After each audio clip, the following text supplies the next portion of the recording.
It's a pleasure again, once again, to be with you. And every 2 weeks, I'm conducting a little bit training, and every time I'm trying to give some new examples. And depending on the number of people and depending on which industry you belong to, I try to keep changing my the examples. So always good. And this time I'm taking the training from a hotel room. And of course, I'm in Dubai. Just yesterday, I landed in Dubai. And well, I will talk more about it. But once again, welcome. And as I see, people are still joining in. So I will keep welcoming them. And maybe till the time people join in 10 minutes, I will introduce you to my organization, and also I will introduce myself also, so that you know me better. And plus also you get a background of why I'm doing what I'm doing. So once again, welcome everyone. And let me share my screen.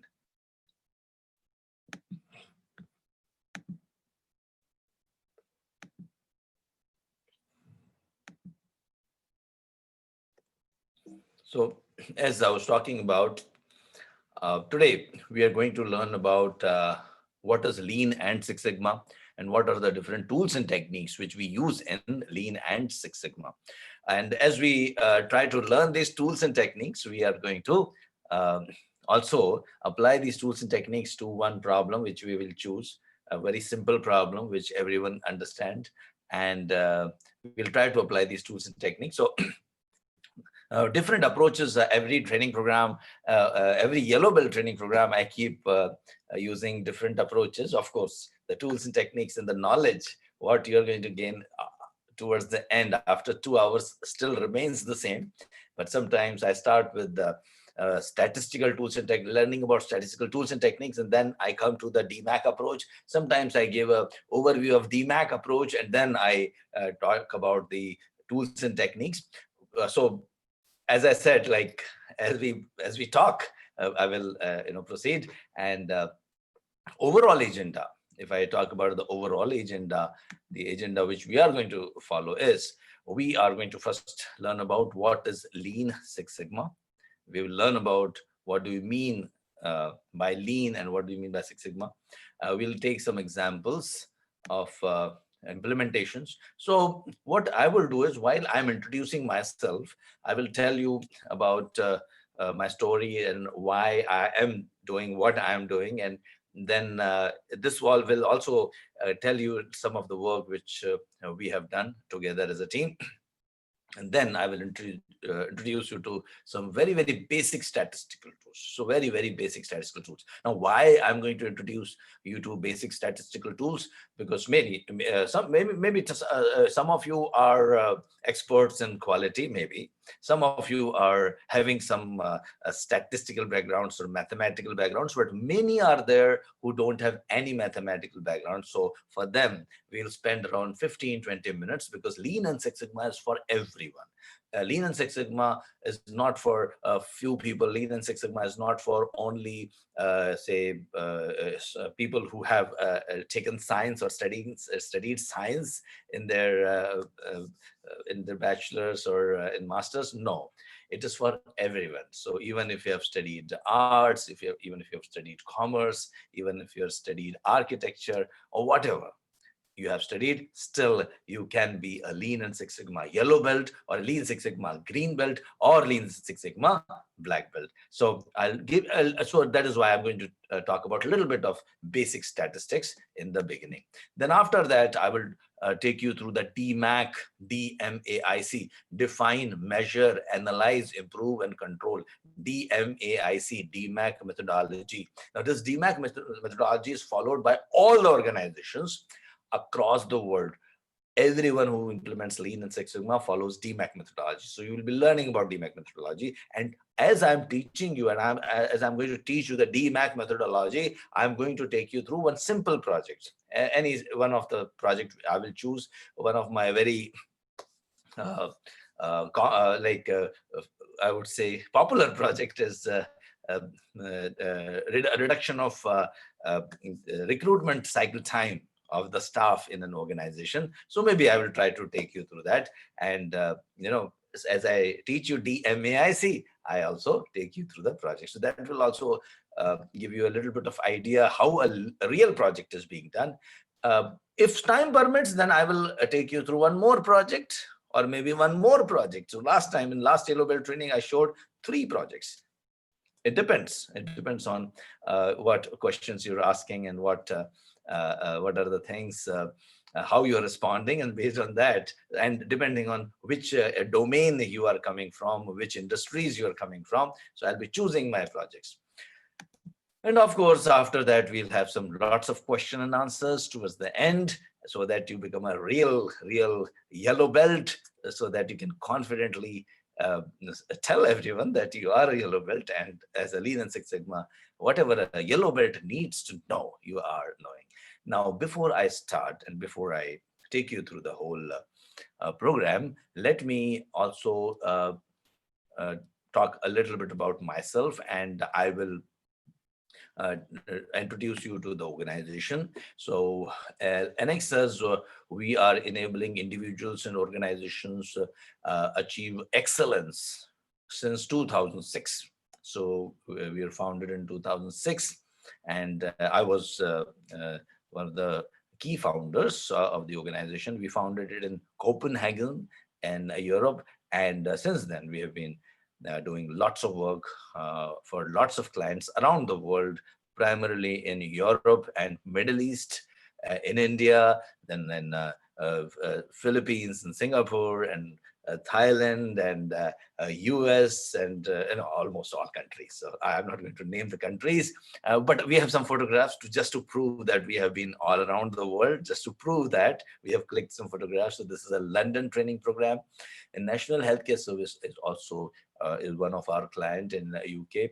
Then this is a Mumbai program, and this is a Bangalore program, and this is a Riyadh program. In fact, I always take pride in telling that I was the first person to conduct the first ever black belt training program in whole of GCC. So most of the time you see me in Middle East. Right now I'm in Dubai, just arrived yesterday, and I'm in a hotel. I am in isolation right now because for one day you have to be in isolation till the time you test negative for COVID. So I'm just waiting for my results, and let's see. I'm actually my 24 hours are going to get over after 1 hour. So within 1 hour, I should be getting my results, and that will decide whether I should be going out and do my work, or I should stay here, confined in my hotel room. So as I was telling, most of the time you'll find me in either Middle East or Europe, sometimes in US, and many times in India, because my family. Now we realize in COVID-19 situation, your family should stay in one place. So my family, my parents are staying in Bangalore. So during the pandemic, I was staying in Bangalore. And so coming back, as I was telling that uh, in 2008, I conducted the first ever black belt training program in GCC, and that was the first program held anywhere in whole of GCC countries. And it was since then, uh, it has spread like wildfire, and lots of people are conducting this training. And of course, a lot of people are getting trained as green belts and yellow belt. And then, of course, this is a European batch, European training program, and we have fun during our training programs. And this is China. This is Chinese hospital, and here this is uh, again the shipping company Maersk.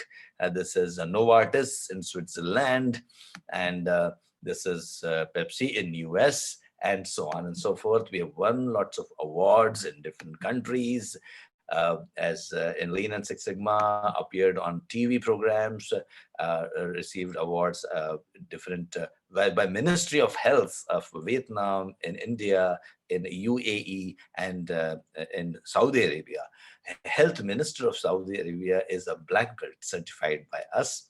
And also health ministers of India have attended our training programs too.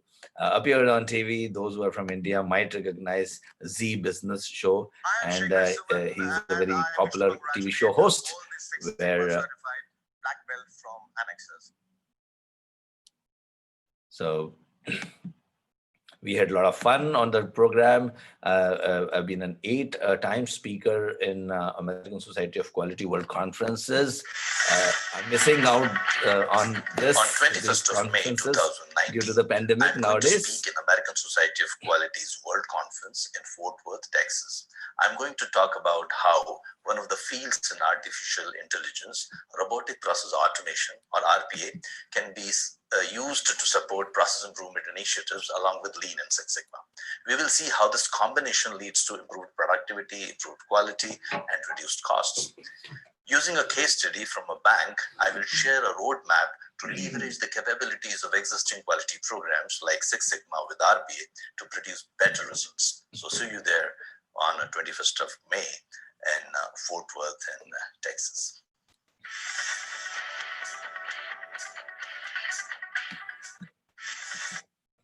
And then railways and IT and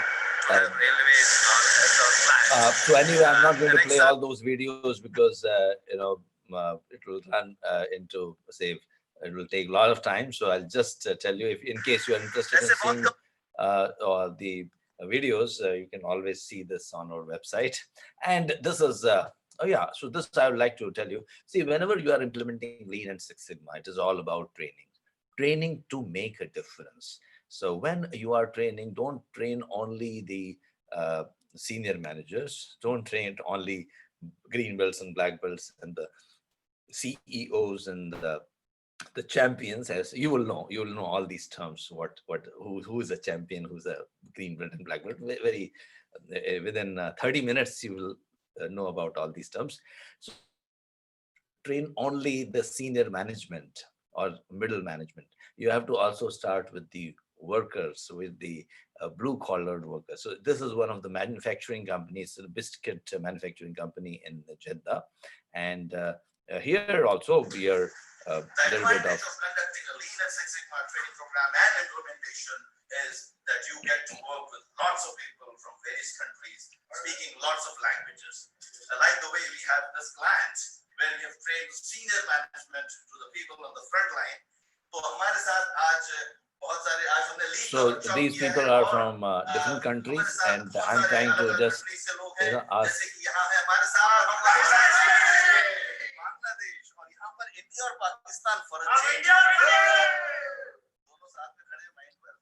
Okay.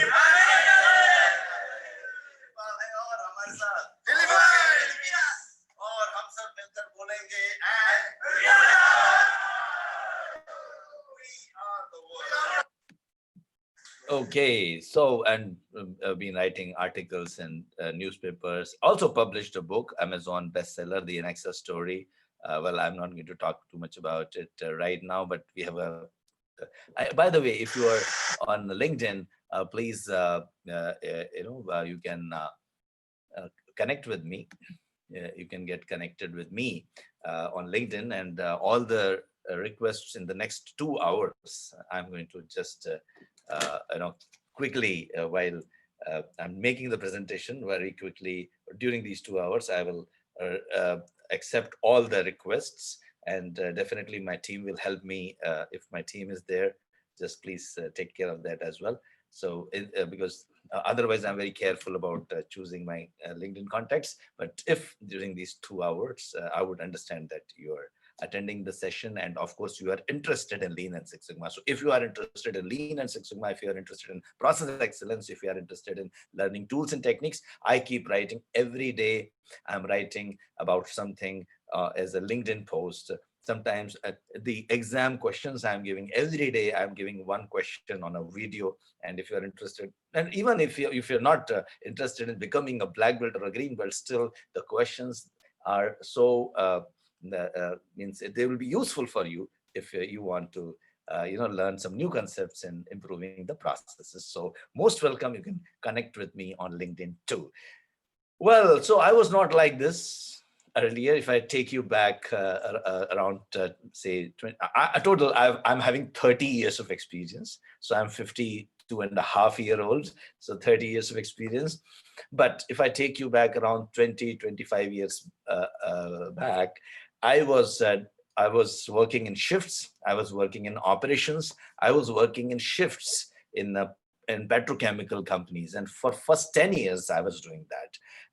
I, of course, had a lot of commissioning experience. I have erection of the petrochemical plant, that experience, managing the projects, and towards when the project got erected or commissioned, then I would join their operations team.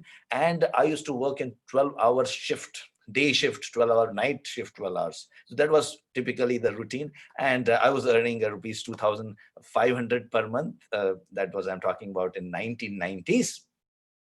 2,500 rupees per month comes to around $30-40 a month. $30-40 a month. Okay, so that's what you can imagine. And then I saw that some people, became, they did some certification. And in fact, they did some certification. They went to US, and it was very, very, I think, vice presidents. They came back and they became black belts. And then they started talking about Lean and Six Sigma. And they chose some 10 people, 10 top performers of the organization, or so-called top performers. If boss feels that you are a top performer, you are a top performer. So these 10 people went through a training program, became black belts, and they started doing some projects. And once they did project, suddenly their value increased in the organization. And not only that, they quickly, in fact, 10 people were trained, and they uh, were transferred or promoted to some bigger responsibilities, and they were, transferred to different locations. This was a large company. This was a very big Indorama Group Ventures was a plants in Europe and US and everywhere, Australia, Indonesia. So these people started getting good placements. I was not. I hated maths. I hated maths. I loved poetry. I still write poetry, by the way. I have published some poetry books also. So I was like, I was wondering suddenly what happens just after the certification of some simple certification. Suddenly, the person gets so much of importance. What's that about? And of course, I was not a great performer. I'm not so-called that A grader. So I was not given an opportunity to learn Six Sigma. So I thought I will do it myself. So I approached some organizations, and they're charging $3,000 for just getting the certification, $3,000, $4,000 for doing the certification. So I did it myself. I studied a little bit of tools and techniques myself. And then I got enrolled. I really worked hard the next year so that I can, my boss can, put me on the next batch of the green or black belt certification. And wow, I got a chance because boss was happy. I really worked hard, and then boss was happy. He put me in the next batch of black belt training, and I did a black belt project. The black belt project was, we were producing PET, polyethylene terephthalate preforms, and we were supplying to Pepsi. This was a joint venture between Pepsi and Indorama. So we were supplying the PET bottles actually to Pepsi. And my project was to reduce the defects, or in short, increasing the quality of the bottles produced by our product from 97% to 99.9%. And in fact, I was so surprised. Earlier, I thought, how is it possible? We are not able to do this for the last 10 years. The company is not able to do anything, and our quality is 97% for the last so many years, and it's so difficult to achieve 99.99 plus. But by following the MAC methodology, we were able to achieve that. And after that, I was asked to present this project in all the locations in Pepsi around the world. And so my job for the next 6 months was just to make a presentation that how we started with the define phase, measure phase, analyze phase, improve phase, and control phase, DMAC methodology. And then I was no longer the person who was ignored by people. I was a wanted person who was required by every unit. And I was surprised that a simple certificate, one certificate can make a huge difference. And the best part was, of course, because I did not know too much of, I now I have fallen in love with mathematics, and my students tell me that I make them fall in love with mathematics and statistics, but that was not me then. So then I thought I will totally devote myself to the Lean and Six Sigma. I joined KPMG. I started their KPMG Six Sigma practice. And of course, after that, sometimes I worked with lots of clients there. After some time, I went on to join AXA, an insurance company. I did lots of projects there, conducted lots of training programs. And eventually in 2006, we founded the company Anexas. And since then, we have been doing lots and lots of uh, work, lots and lots of clients. And we are very happy in making the difference. And I want you also to know that you also can make that same difference. So my agenda is to teach. I don't know whether I'll be able to do that, but my agenda is to teach 1 million people in Lean and Six Sigma, at least yellow belt, green belt, or black belt. Green and black belt depends on how many numbers will be, but at least 1 million people personally should be trained by me. In how much time I don't know. Like I've kept a 10 years window for that. Within 10 years, I should be training 1 million people. And that is why I'm doing those training programs. And I'm sure once you attend this program, you will also understand why Lean and Six Sigma is important. And although it's an old technique, it's an old technique, it's not something new.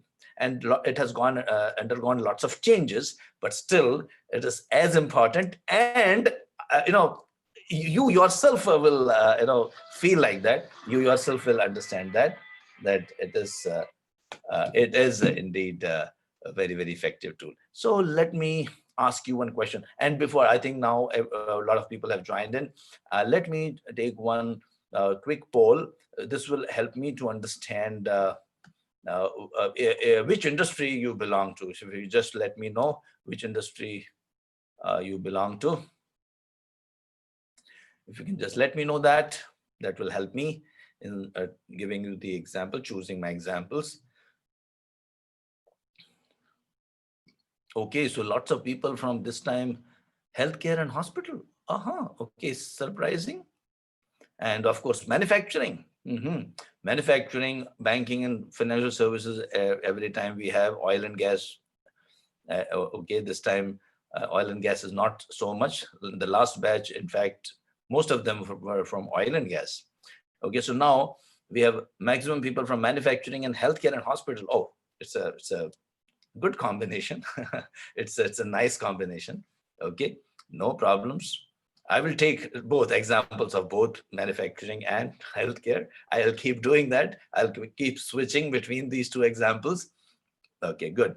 So thanks for participating in the poll. And I'm now going to end the poll. And I can see that still most of the people are in manufacturing, or 24%, but 20% are from healthcare and hospital.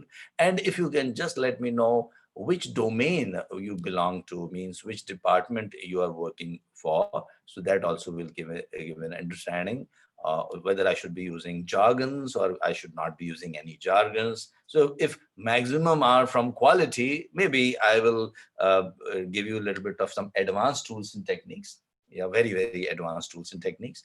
And if very few are from quality, then I will keep the program at a very, very simple level. But I see that, 33% are from quality, and okay, 30% are from operations. That means, well, I can talk a little bit. I'll give you some complicated tools and techniques also. Okay, so around 20 minutes will be devoted to some very advanced tools and techniques. I can't, of course, devote too much time, and I can't keep on explaining those complex tools and techniques because that we do in our green belt and black belt training. But still, I would like you to have some an idea about these, and this is what we see here, that 32% are from quality and 29% are from operations. So, well, I think I should be able to talk. Okay, so let me ask you one question. So, what are the similarities you see here? What are the similar things you see here?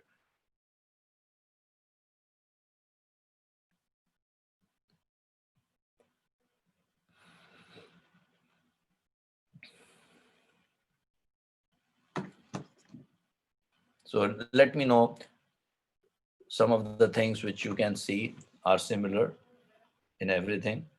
So if you find that something is similar, uh, so you can write in the chat box. You can write in the chat box.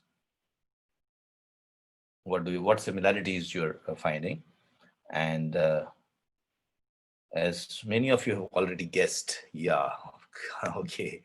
So many of you have guessed correctly: improvement, time, quality, reduction of time, process improvement. Yes, you're right. And one of the things which is common is all of them have used Lean Six Sigma and data analytics and analysis to achieve breakthrough improvement. So when you become a Lean and Six Sigma certified person, today also you will learn a little bit of data analytics. But if you are a green belt or a black belt, you learn a lots and lots of data analytics. So when it's all about data oriented problem solving. So when you are trying to solve a problem, you collect the data, get to the root cause using root cause analysis using the data, doing some hypothesis tests.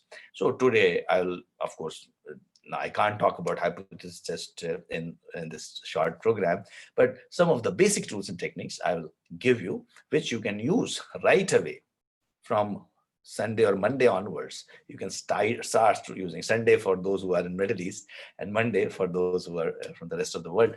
You can start using right away. So you can, and also not only that, I will also give you some links to some advanced tools and techniques. We just click on that link, learn about that tool, like FME, a failure modes and effects analysis. I'll give you a link towards the end.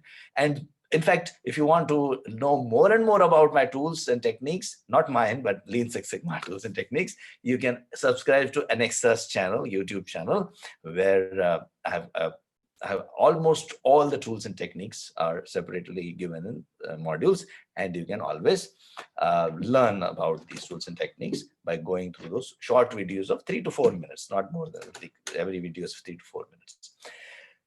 Good. So let us look at. So now talking about that person who was ignored by the senior bosses, and then now becoming a black belt. And now, not only this, once you become a green belt and black belt, you can become an independent, self-employed professional. And that's what I have written in my book, The Anexas Story. So just to give you a little bit of idea, what is Lean Six Sigma? Lean Six Sigma is about improvement. Now, how do you improve? You choose improvement projects.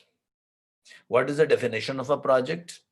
Definition of a project is it has a starting point, it is a starting point, it is an end point. Like it doesn't exist after some time. So project has a start date and an end date. It doesn't exist after some time. It is dead after some time.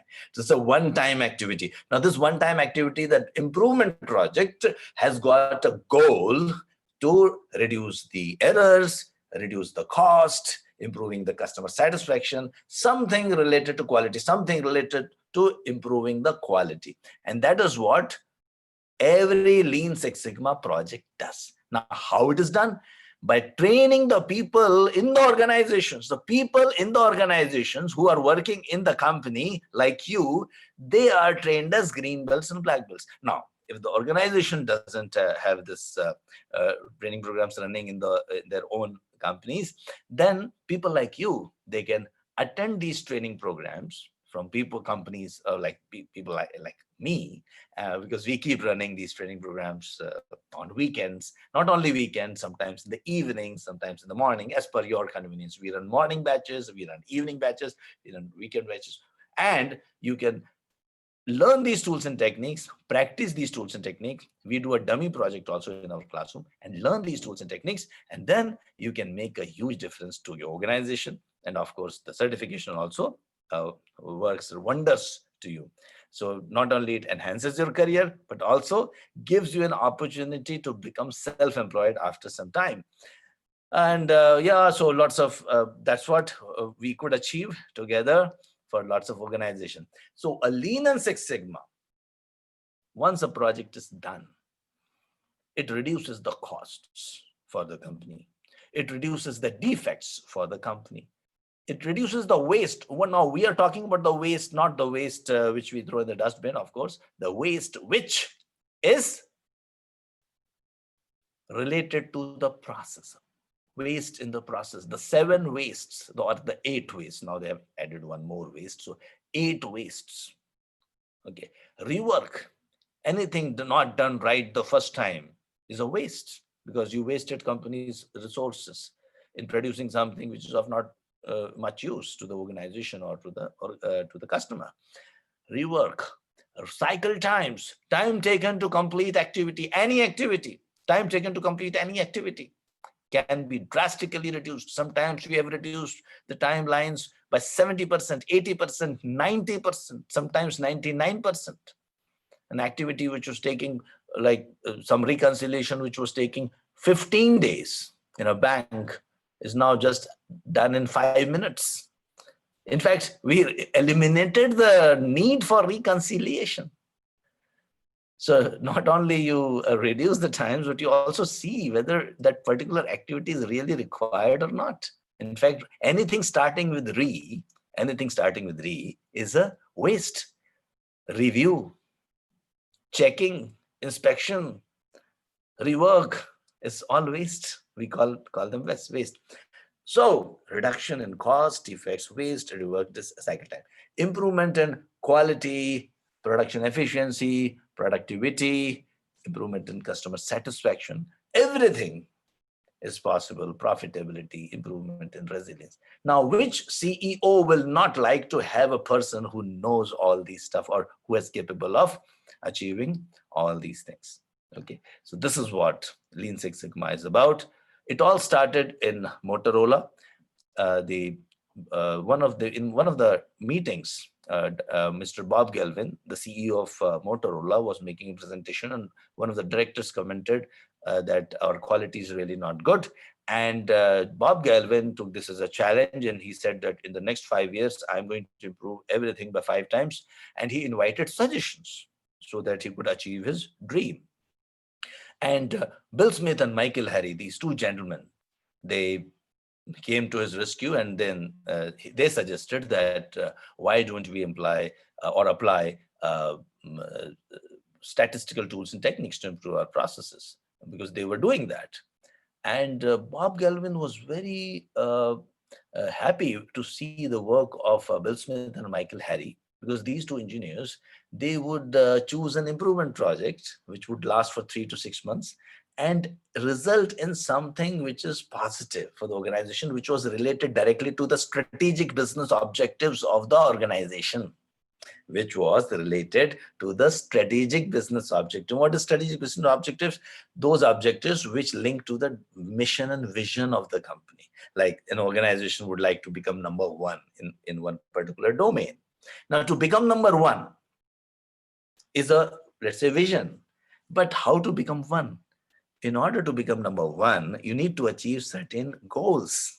Now, how would you achieve those goals?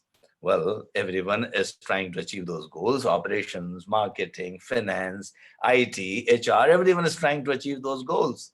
But how would a person like Bill Smith and Michael Harry would contribute? Like, for example, they would like to become number 1. You would like to increase the production rate or productivity. Now, let us say if you are from manufacturing, I see a lot of people from manufacturing. So if you're from manufacturing, in order to increase the production rate, you need to reduce the downtime of the pumps in production line number 33.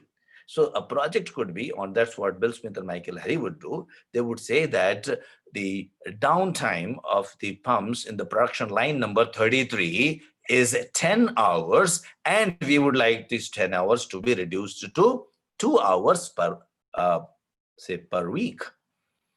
So this reduction in the downtime is definitely going to have a positive impact on the productivity of the organization. That would be the project. That's how our Bill Smith and Michael Harry would do, do some positive contribution to the organization. Now, Bill Smith and Michael Harry could do only 6 to 7 projects in a year. So they came up with an idea. They said that instead of we doing the project, we will train the people in these tools and techniques. We'll train them in cause and effect, Pareto analysis, box plots, scattered plots, ANOVA, chi-square, FMEA, design of experiments, control charts, P chart, NP chart, X bar R chart, etc., and let them improve their own processes. So it's like a synergy between the process knowledge, because people who work in the process, they know the process well, and the people like us, like Bill Smith and Michael Harry, they know the tools and techniques. So we will train you in tools and techniques. You apply these tools and techniques and analyze the data. We'll train you in data analytics, and you analyze this data. And once you get trained, you are a green belt, you are a black belt. Or if you are able to train others, you get further training, you become a master black belt. Okay, so this is how you become yellow belt, green belt, black belt, and master black belt. And once you are a green belt, you can do a project, a small project. If you are a black belt, you can do a bigger project. If you are a master black belt, you can start conducting training programs. You can also train others. You can guide others. All done with just some 3-4 days of training as a green belt, 3 days of training as a black belt, and around 3-4 days of training as a master black belt. And we also have to do some project.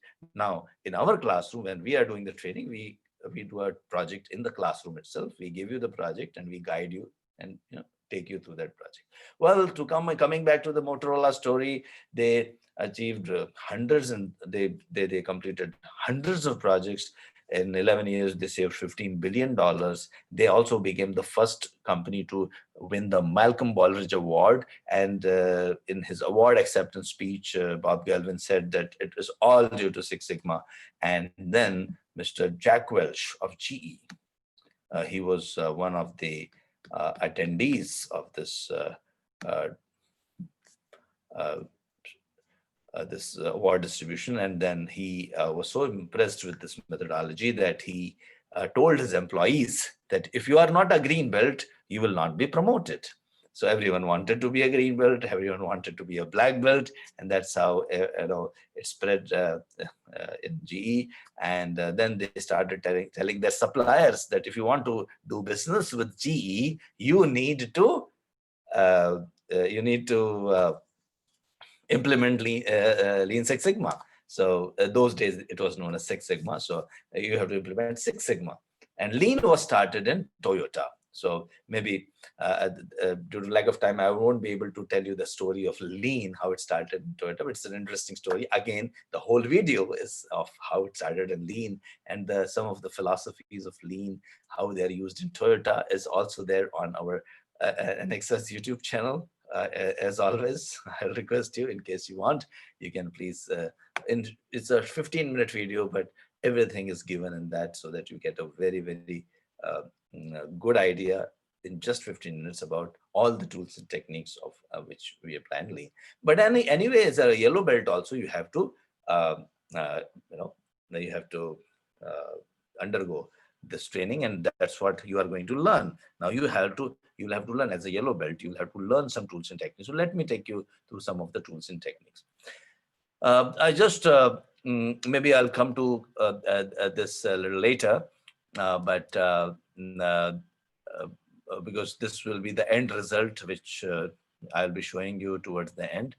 But if I just talk about, in brief, if you were allowing me only, let's say, 3 or 4 sentences to describe what is lean or what is Six Sigma. If you ask me that, well, in 3 to 4 sentences, just tell me what is lean. And in 3 to 4 sentences, tell me what is Six Sigma. So what would be my answer?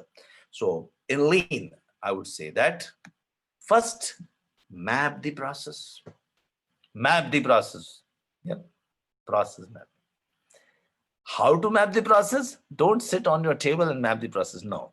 Go to the field, go where the action is. We call it Gemba. Gemba. Gemba is a Japanese word which means go where the action is. So go to the field, map the process, identify the waste in the process. There are 7 waste, typically 7 or 8 waste we call, like overproduction, waiting, transportation, overprocessing, inventory, rework, rejections, underutilized resources. So overproduction, waiting, transportation, overprocessing, inventory, rework, underutilized resources. These are the 7 wastes. Identify the wastes. And there would be a lot of waste in your process. Believe me, trust me, there will be a lot of waste. A lot of activities you are doing just for the sake of doing. Why? Because it's policy of the organization. But if you have a look at it, why we are doing it, you will realize it is of no use. A lot of things are taking place in the organization which are of no use. A lot of waiting is there. A lot of transportation is there. Okay, just to give an example, world, so much of transportation was there in this world before March 2020. But pandemic made us realize that a lot of transportation was waste. So that is waste we're talking about. Okay, over processing. So of course, so inventory, a lot of money is blocked in the inventory, work in progress inventory, rework, rejections, underutilized resources, waste of intelligence. A lot of intelligence is being wasted. As a qualified person, you can do much better. A lot of wonderful things you can do in the organization, but half of the time you're just replying to some routine emails. This is waste. You have to identify such waste, reduce that waste. Recently, we were advising one company, and they were talking like okay, I'll just be brief. Fax machine. Do you know that today still people use fax machine and they ask for fax numbers? In the forms, they write fax number, please tell. Why? No one questions when in today's world you can send any document in just few seconds and to any person in the world. Why do you need a fax number or fax machine? On top of it, you have fax machine with a you also have a procurement team spending maybe 15 days in giving annual maintenance contract of maintaining those fax machines. Okay, so all this is known as waste. So in short, 4 sentences: map the process, yeah, do a Gemba investigation, map the process, identify the waste, and try to reduce the waste or eliminate the waste, and then use a technique called flow if there's not much enough time to describe what is flow. But again, in my video, one of the video, I've explained that. You can have a look at that. But try to reduce the waste as much as possible and reduce the cycle times, reduce the errors, apply tools like mistake proofing. By mistake also, you should not be committing a mistake. We call it as pokayoke. Japanese word, pokayoke. By mistake also, you should not commit a mistake. Design a system so that even if you want to commit a mistake, you cannot commit a mistake. That's possible. Yes, that is possible. So all these techniques you apply and make a beautiful process which makes customers happy and the owners of the companies, the shareholders of the companies happy. That is known as lean. Now, Six Sigma. Six Sigma is about, okay, one more thing, let me add that maybe towards the end, whether we have time or not. So let me add that as well. One of the methods is escape techniques, ESCAP. Sometimes people escape technique, E also is mentioned, but in short, escape, eliminate. So you map the process and ask 5 questions on every process step. And I have got a very beautiful video for that also. If my team, you can just put in escape analysis, where in 3-4 minutes I've described what is escape analysis. My team can put it in the chat box. So E, eliminate. simplify, combine means combine two processes. So every step, let's say if you have 10 steps in the process, every step you ask these 5 questions. You will be asking 50 questions. Eliminate, simplify, combine, automate. A lot of automation opportunities are there today nowadays. Automate and parallel. Can I do 2 activities in parallel? And you can improve the process. All these things is coming under lean. Six Sigma is about reducing the variation. See, if there is too much of variation in your products or services, customer is not going to trust you. Suppose you went to a car, let's say, a car showroom, and every car was different. Well, engine is okay, but this is a little bit better. Now, this engine, you're taking a trial. This appears to be better. So much of variation. You will not trust such a company. You never know that the car you are going to take is the real good quality car. But if there is no variation, every car is exactly the same, you will trust the company. Similarly, services also. Like you take McDonald's. Now you go to McDonald's in New York or Dubai or Mumbai or Bangalore or Karachi or Colombo or Manila or everywhere, Singapore, anywhere. The service, there's less variation, almost similar. The products, almost similar, of course. So the variation reduction builds trust in customers' mind. So suppose I'm stuck in some new place, like I go to Africa and I want to have some food, and I have 2 options. One company, like one hotel, which might be good, but I don't know about it. And the one is McDonald's. I know that what I'm going to get. So if I'm not, of course, generally I would prefer to try out new things. But suppose in these situations, current situations, I don't want to take any risk, then I will always, if a lot of things are at stake, naturally the customer will trust the company which has less variation. So this is what we talk about, reduction of variation. Now, how do we measure the variation? By a term called standard deviation. Standard deviation. So Mr. Gauss, Carl Friedrich Gauss. I hope, Mr. Carl Friedrich Gauss, he gave us the normal distribution curve, and he told us that all the repetitive activities in the world, they follow normal distribution.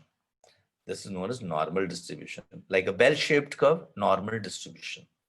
Why it is known as a normal distribution? Because it is normal to obtain a normal distribution. So that is why we call it as a normal distribution.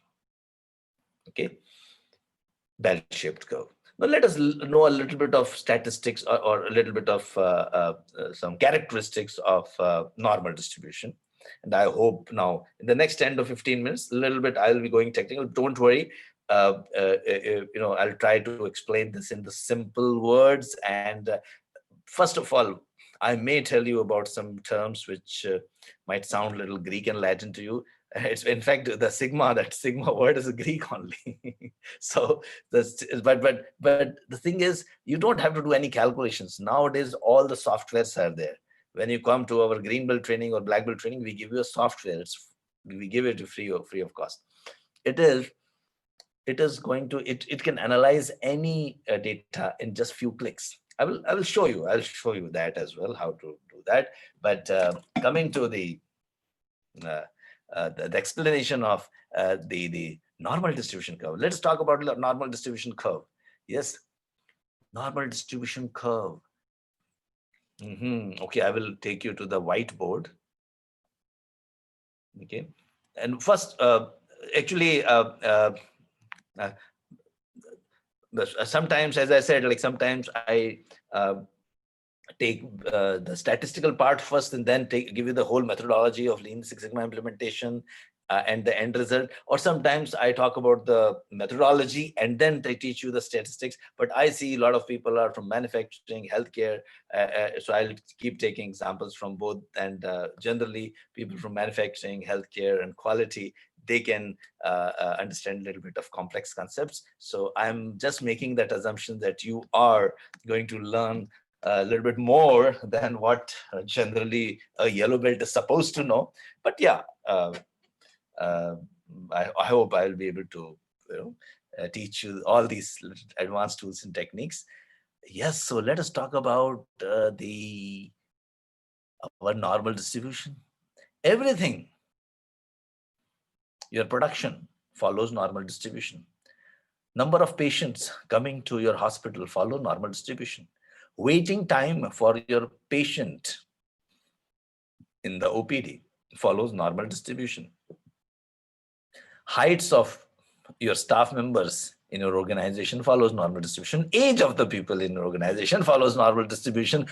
Everything follows normal distribution. Salaries of your friends follows normal distribution. Okay, time taken to go to your office follows normal distribution. So if I take an example, let us say time taken by you to go to your office every day. If I just collect 30 samples, just 30 samples is good enough to give a judgment about any process. Doesn't matter, the population may be 1,000, 10,000, 1 million, doesn't matter. 30 samples are good enough. 30 samples will give you enough information about any population. I'm talking about the population, not the sample. Population. So 30 sample drawn from a population will give you enough information. With good confidence, you can predict about the parameters of that population. So 30 samples I collect every day. How much time you take to go to your office? And one day you tell me I'm taking 25 minutes. One day you tell me 30 minutes, 35 minutes, 32 minutes, 28 minutes, 29 minutes, 24 minutes, and so on and so forth. And I take the average, and that's what Mr. Carl Friedrich Gauss told us, that Mr. Gauss told us every process will have an average or a mean. We represent it as X bar. Let's say 30 minutes is the average time. And he also told it will also have a standard deviation. How to calculate the standard deviation? I will rather tell you the automated way. But in my green belt and black belt session, we derive the formula also. It's very easy. In one of my previous yellow belt session, I have got a recording as well. My team will send you that recording. I have even talked about the derivation of standard deviation as well. But let's not worry about too much of how to derive the formula for standard deviation. But standard deviation can be easily obtained. So 30 samples. If I take, and standard deviation is, let us say, 5 minutes. So Mr. Gauss predicted that the probability distribution, like most of the times you will be taking 30 minutes, but he said that your all the travels throughout the year, 1 year, 2 year, 3 or 5 years, just 10 years, till the time you stay in the same home and same office you are going, same hospital or same factory, same company, wherever you are working, you are going, it will follow normal distribution. And this curve will never touch the x-axis. It will go on and on and on and on. We call it as a concept called plus infinity. Infinity goes on and on, right? And this also goes on and on and on and on. Don't worry too much about that. It goes on. But we are not concerned too much about that. It appears that this is ending here. It appears that it's touching, it appears. Where?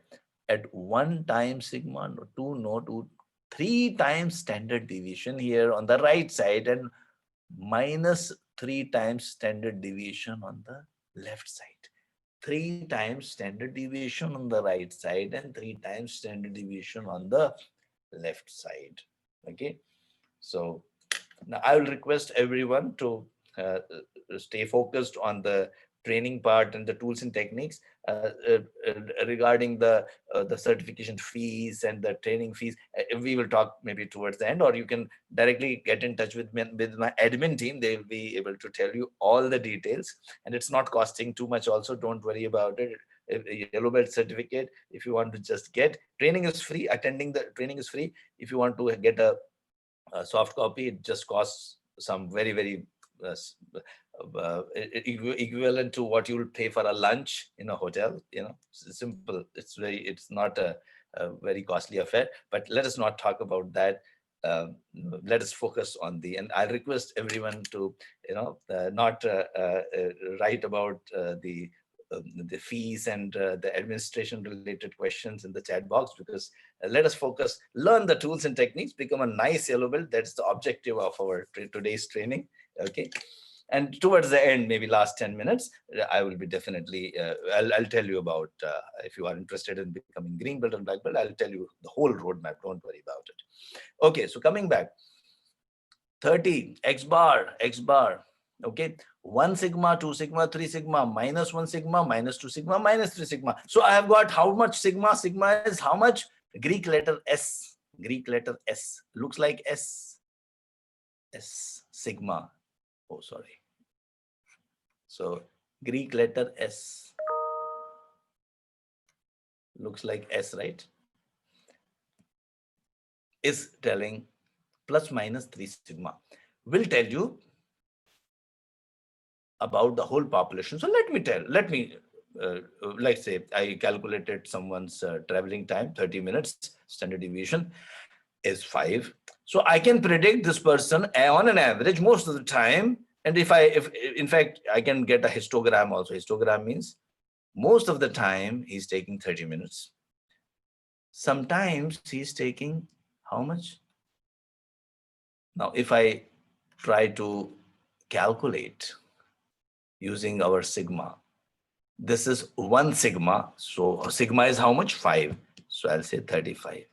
Sometimes one more 2 sigma is 40. 2 times sigma means 10. Sigma is 5, right? So 2 times sigma is 10. So I add 30 plus 10, 40. And this is 45. And here it is 30 minus 5. That is 25 and 20 and 15. Okay. 15. Okay. Now some people are telling, can you give an engineering example? Can you give me a hospital example? Can you give me any example? No issues. You convert this example to engineering to a hospital. Let's say, on an average, the patient is waiting for 30 minutes. I collected 30 samples from a patient, from 30 patients. Some patient wait for 25 minutes, 30 minutes, 35 minutes, 32 minutes, 28. Okay, this is how my process looks like, 30 and standard deviation is 5.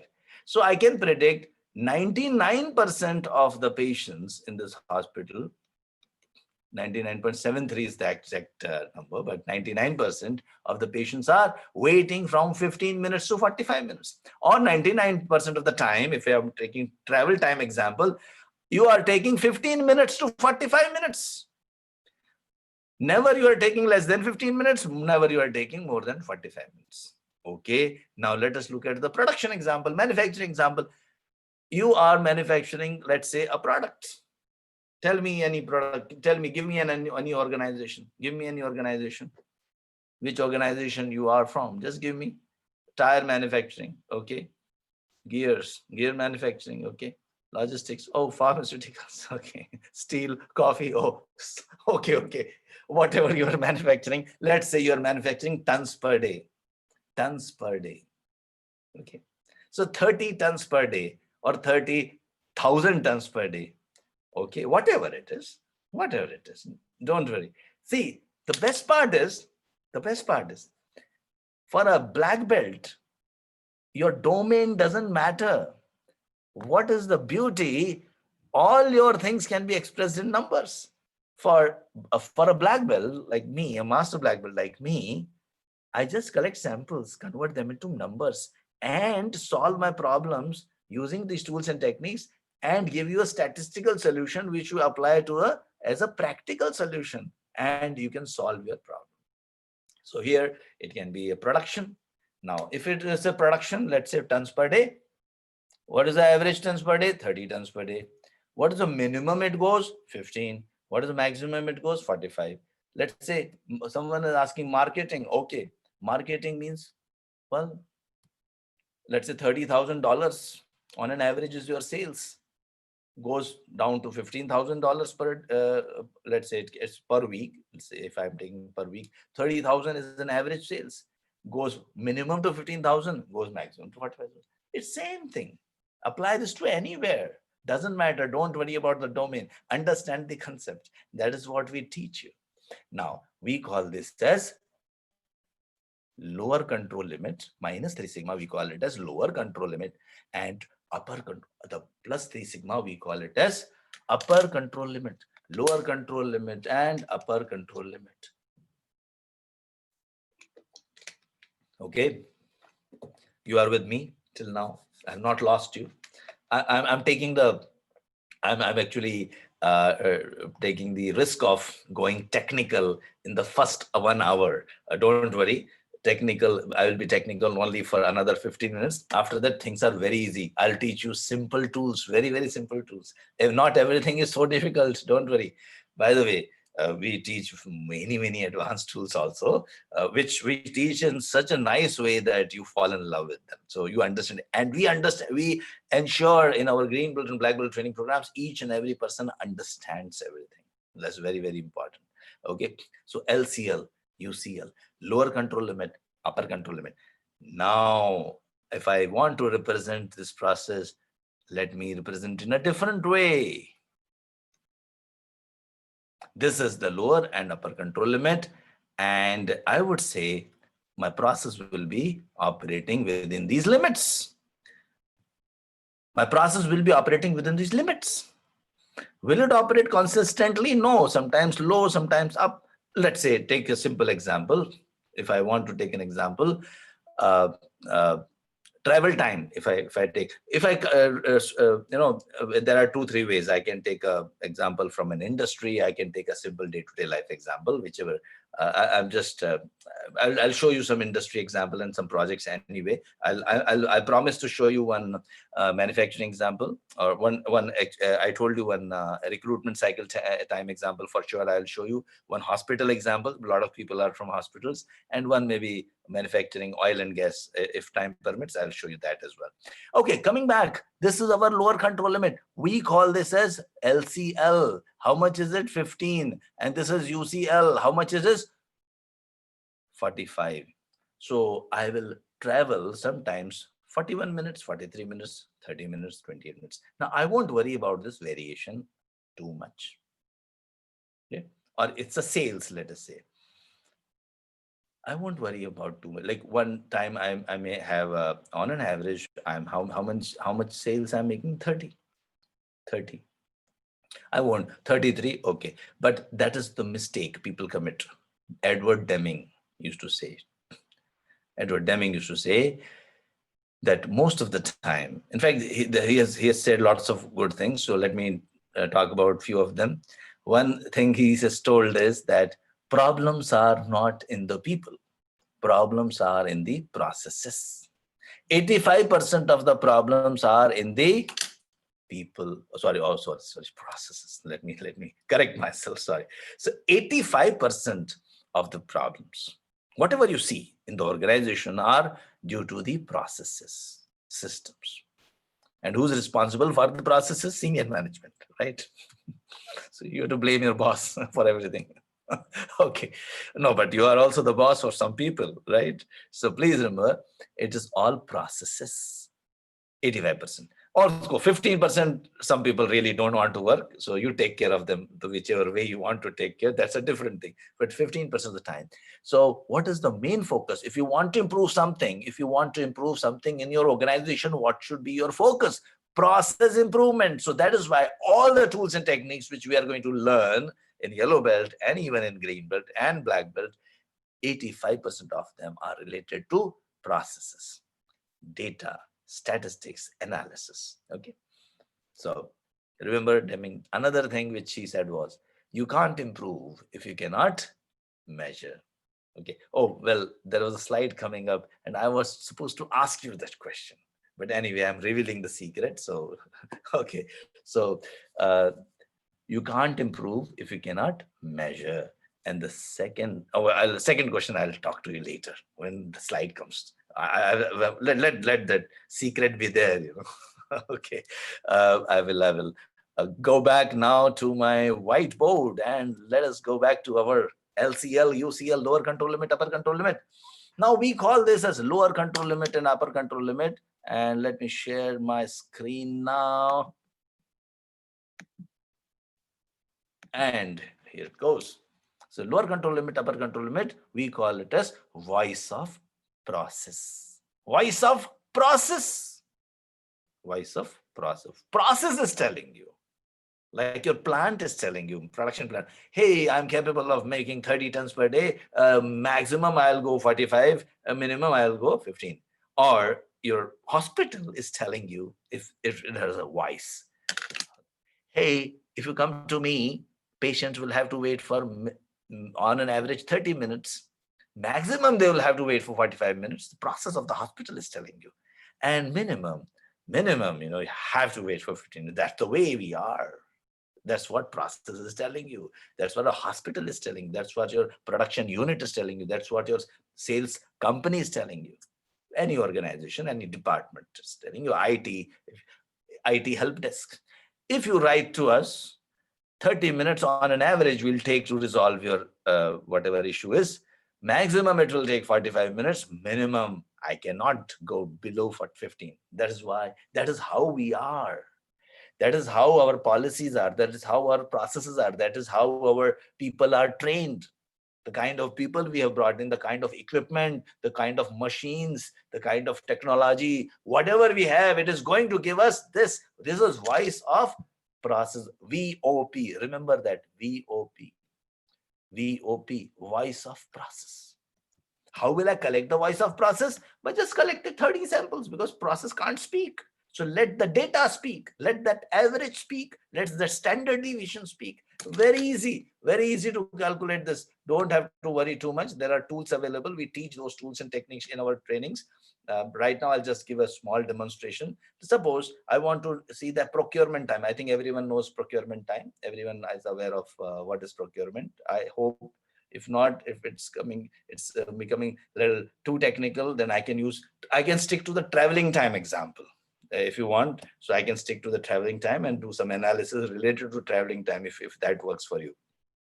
But if you can go a little bit, if you understand procurement time, let me talk about the procurement. If you permit me, I can take that example also.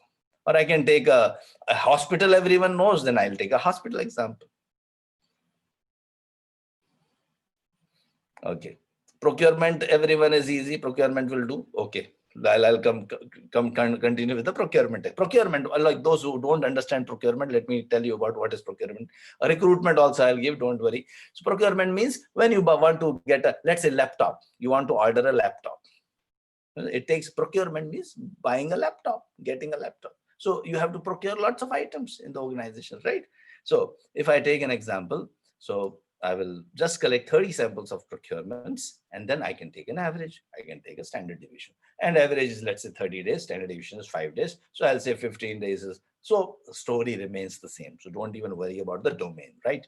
Understand the concept. Now coming back, this is known as process under control. What I've shown you is process under control. Means it is within the control limits. But sometimes it may happen, like say you may take, no, suppose in this case, if I ask you, well, sometimes you are taking 20 minutes, sometimes you are taking 35 minutes. Why this variation? Why this variation? You tell me, well, there are lots of things, lots of X factors. We call it as X factors. This is the Y. Y is the output, and we call it X factors or X's. What lot of X factors are there, which are affecting my time? Like, for example, the route I'm taking, my mood. You can tell me. You can tell me what are the things. Uh, yeah, yeah. The car which I'm using. Yeah, lots of things, right? Traffic. Okay, so many things. Okay, so many things will be affecting finance. Okay, environment. Okay, okay, so many things. You know these factors. So you will say that all these factors are acting on my system, commonly acting on my system and producing this common variation, common cause variation. We also call it as common cause variation. Common cause variation. Just I'm using a whiteboard right now. We have a very structured sheets and very structured training program which explains very nicely with nice diagrams, much better diagrams than these. But yeah, right now I'm trying to squeeze everything together. So that is why I'm using a whiteboard. So common cause variation. Now, suppose one day you took 90 minutes. One day you took 90 minutes, and I'll ask you, hey, why 90 minutes? You will give me one specific reason. Oh, because of, say, today, maybe something like car. There was a problem in the car. But that doesn't happen often, right? So we say, here, my process has gone out of control. Now, for a green belt or a black belt or a person who's improving the process, this doesn't matter. We ignore this. It's not a cause of concern for us. This is a cause of concern for the operations manager. Say one day your production reduced to 5 tons per day. How? What happened? Something special happened. There is a cost to it. Act on it right away. Okay. That's it. Simple. But what is cause of concern for us? The control limits. Now, the control limits are voice of process, but there is one more important voice. Which is that more important voice? More important than voice of customers. Oh, sorry, more important than voice of process. Sorry, voice of customer. Yes, Anil, you're right. So, like for example, if this is a sales process or a production process, customer tells you, customer here is like your maybe boss or your senior management. It should be 50 tons per day. This is voice of customer. Voice of customer. And a person like us, a yellow belt, green belt, or black belt, will apply tools and techniques. Yellow belt will not apply. Yellow belt knows the tools and techniques, just aware he or she can't apply that. But a green belt or a black belt will take the process to new control limits. The whole idea is to shift the DNA of your process. I'm not looking at this. Don't feel happy. Today I achieved, wow, 43. There is a celebration in the cafeteria. Sorry. Next week it will go down. Okay. It will go down. Again, you will worry. Why it went down? Why did we celebrate? I think recognition backfired. It goes down further. Then you take some action. You hold a meeting. Suddenly everyone is called upon. Hey, come on, let's do some great things. Well, next time increases. You think that meeting was responsible for that increase? No, this is natural variation. But you have to increase from here to here. And this is not going to happen in a meeting, by blaming someone, or by firing someone, or by finding faults in a department. No, it will happen using DMAIC. What I was talking about in the beginning, in the first 5 minutes, I showed you DMAIC. Define, measure, analyze, improve, and control. Following this methodology, which we follow in Lean and Six Sigma, you have to, you will achieve this shift. And once you achieve this shift, definitely you are a valuable person. Now you can achieve this shift for any process in any industry. When you become a green belt or black belt, you are not a black belt for a manufacturing or a services or an IT company or a hospital. If you are a black belt, you can improve any process in any industry. So that is the best thing which happens. That is why I'm going to the banks. I'm going to the right now. You have Ferrari World here. They are our clients. We have got hotel industry. They are our client. We have got the world's biggest oil and gas company. They are our client. Uh, the Steel Authority of India, as biggest steel company, that is they are our client. The refineries, Bharat Petroleum, they are our clients. A lot of refineries in Middle East, they are our clients. So many, I'll not go on into, but just to tell you, and maybe if time permits, I will show you. Of course, I have to tell you now two things. Now, two things are remaining: the DMAC project, the different DMAIC, little bit of data analysis. Data analysis also, I have to tell you how to analyze the data. So first, for that, you will have to understand the two types of data. So that is DMAG, then data analytics, and also the whole roadmap of how to implement the Lean Six Sigma in an organization. These are the three things which we'll be seeing. So we have some good time. So let me take you through. Okay, so let me take you through one project which takes care of the DMAC. While I'm describing that project, I'll take a small diversion and talk about data analytics too, if that works. Or you would like to, I can even teach you about data analytics right away. But I think it will be a good idea that you learn the tools and techniques by seeing a project. Let me see if this is open. Okay. So I was talking about, so let's say, so I'll show you in projects, I'll show you three. One is procurement time analysis. For the data analytic part, I'll show you that. For recruitment cycle time production, I'll show you as a DMAC example. Then oil and gas, I'll show you one example. And hospital also, I'll be showing you an example in the remaining time. So first, remember that I was telling you 30 samples. So I took 30 samples from any organization. So this was a procurement time, collected the data, and very few clicks. Now, I'm not going to tell you. If you are interested, the recording of this will be available, and recording of a previous program is also available. So those two programs, you can see those trainings as many times as you want, and you can learn more. So I'll quickly show that. So you make a histogram, you get your average, you get your standard deviation in no time. Okay, you get your standard deviation in no time. So don't worry about that. You can get your control chart also very easily. Don't have to worry too much about control charts. Very easily. Yeah. Sorry, I just showed this advanced level. Just give me a second. Only if I want stat.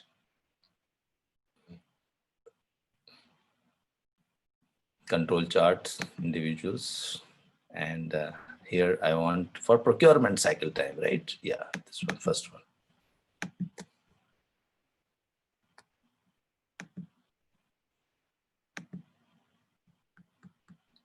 Okay.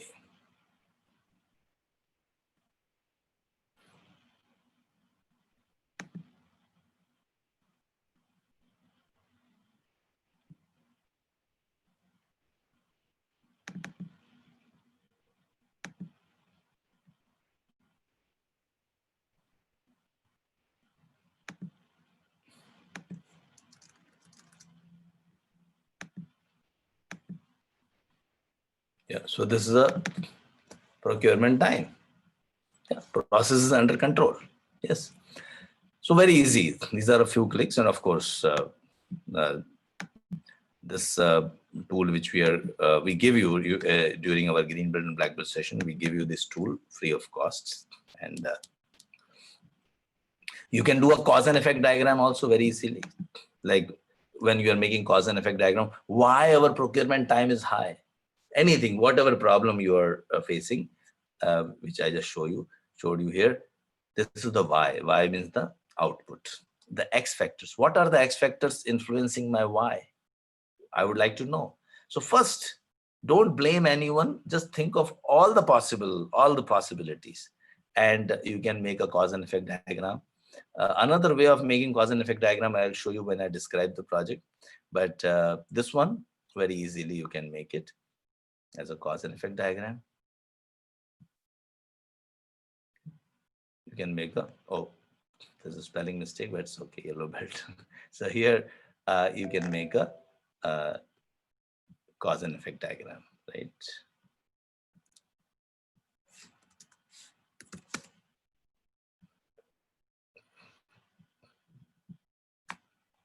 Very easily. You have to brainstorm. Okay. Okay. Now, let me show you project. And now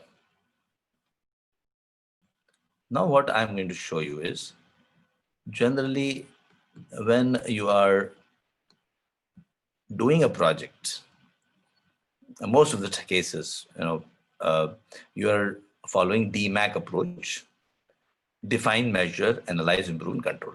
So let me show you that. Let me teach you about DMAC by taking you through a project.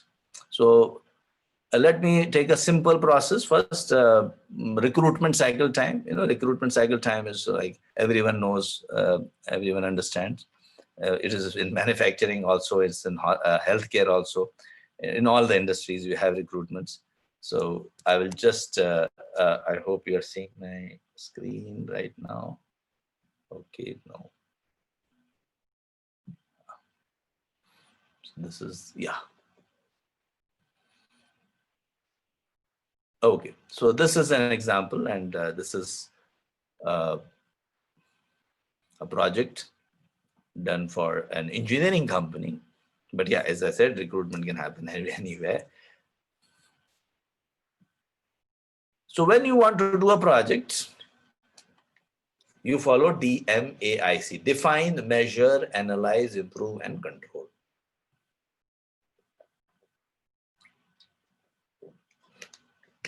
Define, measure, analyze, improve, and control. Define means you define the problem, you form a team.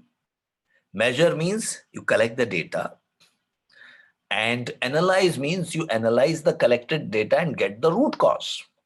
And the improve phase, you attack the root cause, because once you have got the root cause, you can confidently think of improving that root cause. Otherwise, you just keep shooting in the dark, keep blaming others. We don't know the root cause, and we think that we know the root cause without analyzing the data. Definitely, you're not going to solve the problem.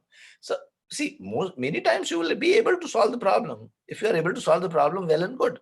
But the chronic problems are those problems which are always there for a long time, like 6 months, 1 year, 2 year, 3 year, 4 year. They exist in the organization. You have tried everything, but you have not been able to solve. Then you have to use DMAC approach of Lean Six Sigma. Then only you will use Lean Six Sigma when you don't know the solution. The problem is there for the last 6 months, 1 year, 2 year, 3 years. Everything you have tried, but still it's not working out. Then you will come to DMAC: define, measure, analyze, and control. Define. The define phase, you will form a team. Okay. Recruitment process is the process name. Champion, the head of the department in whose process you are doing the project, is known as the champion of that process. Champion of the process, right? Head of the department in whose process you are doing the project is known as the champion of the project. That he's designated as the champion. Then the manager of the process in whose process you are doing the project is known as the process owner. And then the people who are guiding, the people like me who are teaching, guiding, training, you can also become a master black belt, of course. They are known as master black belts. And then, of course, the people who are doing the project, they are known as green belts or black belts, depending on how many tools they know. So green belts and black belts generally are differentiated but just by their knowledge levels. Green belts know some tools, black belts know all the tools. Master black belts know how to teach others and how to guide others. It's as simple as that. Okay, so going back now, let us go to the, you're going ahead now, not back, going ahead. First thing which you do is SIPOC: supplier, input, process, output, and customer. This is high level process map you make. SIPOC: Remember what Deming said, problems are in the process. So first we make a high level process map. High level process maps means like the 4-5 steps, basic 5 steps. Basic 5 steps. No details. Like 50,000 feet view of the process. When you are landing from, aeroplane is landing, when you look at the city, you just see main 4-5 roads. You don't see the lanes and bylanes. So similarly, like very, very high level process map. What is the output? Who's the customer? What are the inputs and who are the suppliers? Now, customers will have something, some complaints, some issues with the output. That is the definition of our problem. So every process has got an output, every process has got a customer, every process has got steps, every process has got inputs, every process has got suppliers. Now, problems are, customer complaints are with respect to the output. And you have to go and ask the customer. We collect voice of customer. What is wrong with our process, sir? What do you think about our process? Customer will tell you lots of stuff. Customer tell you a lot of stuff. And you will convert that into measurable characteristic. Okay. We call it as measurables, KPI or CTQ in Six Sigma, we call it CTQ. I'll not go into the details of that, but any measurable characteristics, you can measure anything, right? You can measure everything. Now, let me take you through that. Give me a second.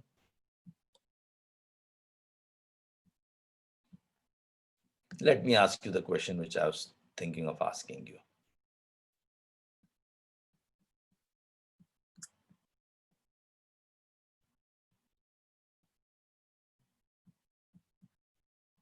Do you agree with this?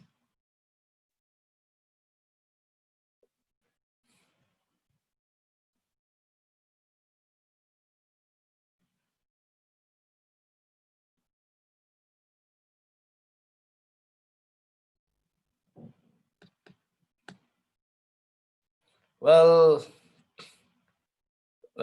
some say no, some maybe you have not understood the question. So let me tell you, you can't improve if you cannot measure, and you can measure everything. Yeah. So as a yellow belt, at least this is the one thing you should take home today. You can measure everything. And now I will tell you how. You will ask me, isn't it? If you say you can measure everything, then prove it. So let us prove it. Okay. So for that, you have to understand that there are two types of data. There are two types of data: continuous data and attribute data. Okay. So sometimes continuous data, we think that it can be measured easily. That's why we say it's measurable. But attribute data, sometimes we feel it's not measurable. So let us see how to measure. So let us see. I'll take you to the whiteboard. Okay.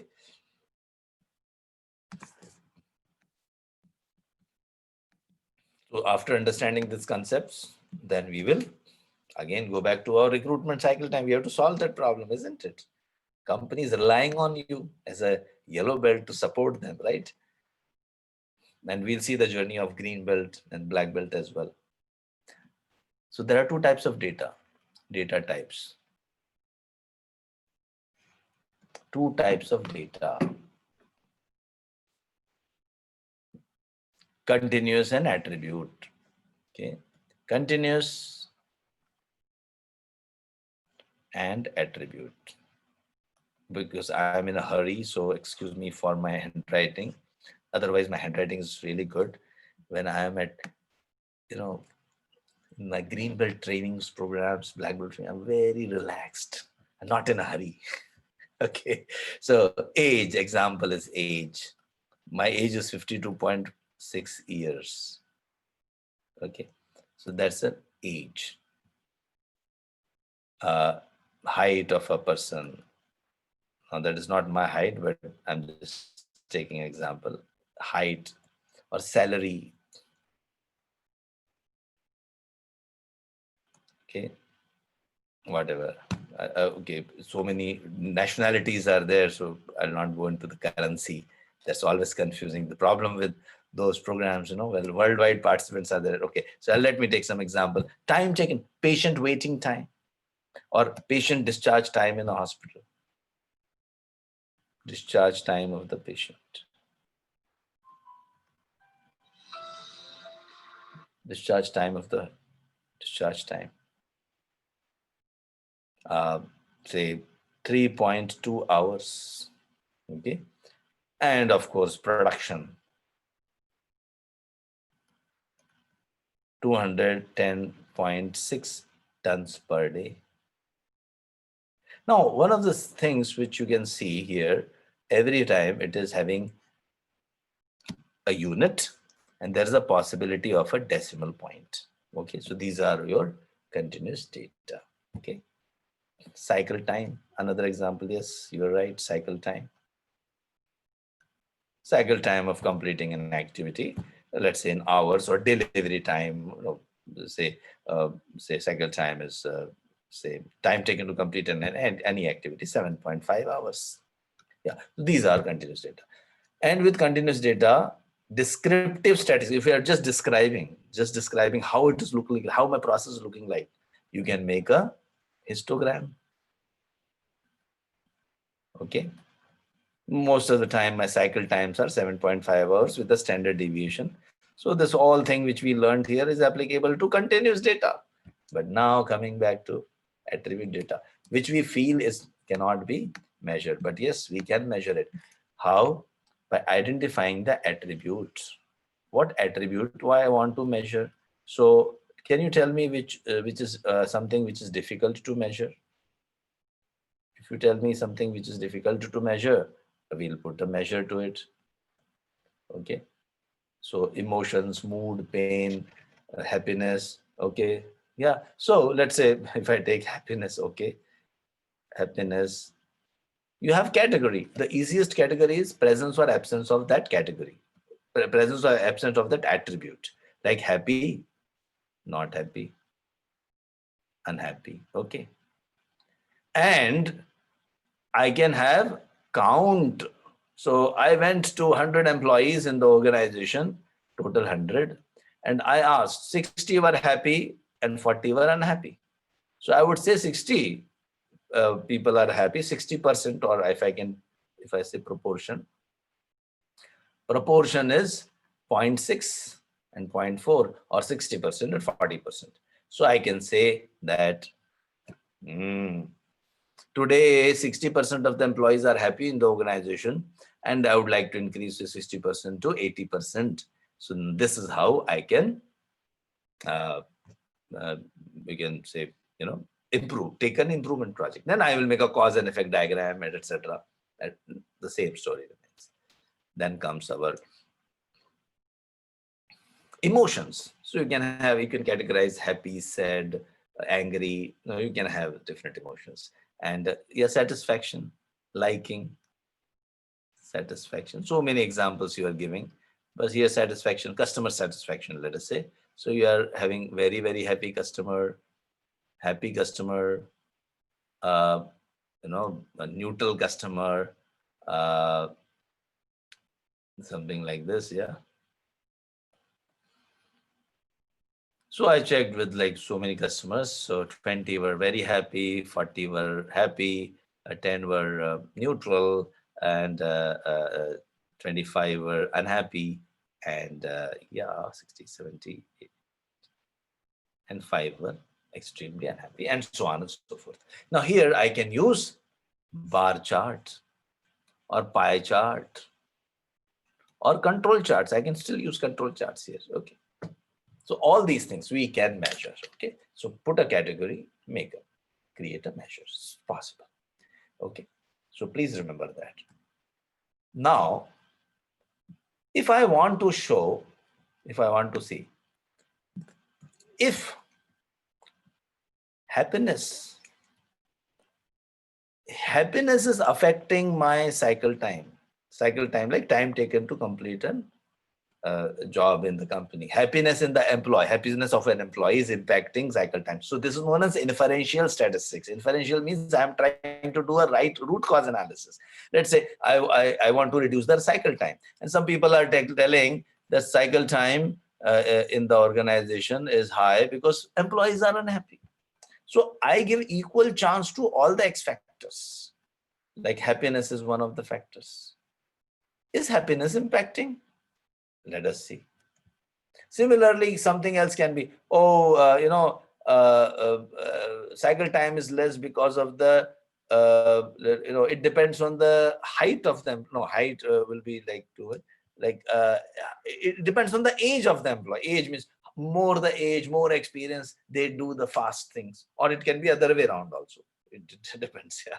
So I'll favor age, right? The lot of tools can be taught in shorter time if you are experienced, right?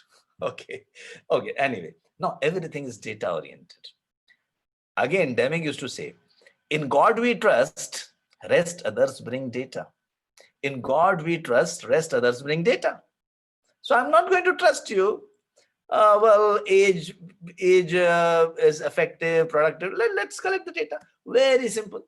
And when I have got both the data are continuous in nature, like cycle time and age, both are continuous in nature, I have got only one tool. Which tool? I have a scatter plot. Both are continuous. Time and age. Is it impacting? Well, more the age, lesser the time taken to teach, maybe. Or some physical work, if it is there. More the age, more the time. You tell me to lift some weight, well, a youngster will be able to do the things faster. It'll take some time. Okay. Yeah, so related. Age is affecting my Y. X, we say Y is function of X. Now, which X is affecting? We have to find how, by doing root cause.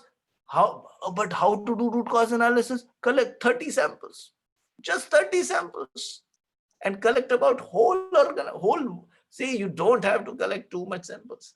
The COVID vaccine was also given to few thousand people, 2,000, 3,000, and you are making inference about the population. Okay, so please, please trust the statistics. Or this can be also like this. Okay, one more thing.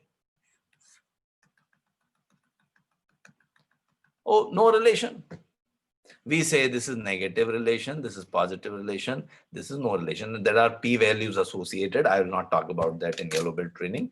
For that, you have to come to our green belt and black belt training. There's a lot of regression, beautiful regression equations can be created very easily in just few clicks. Like, for example, if I were to do this, I can do this here. Procurement time. Is it affected by delivery time? Let us see. Both are continuous data. I can do a scatter plot. I do a scatter plot and I see that procurement time is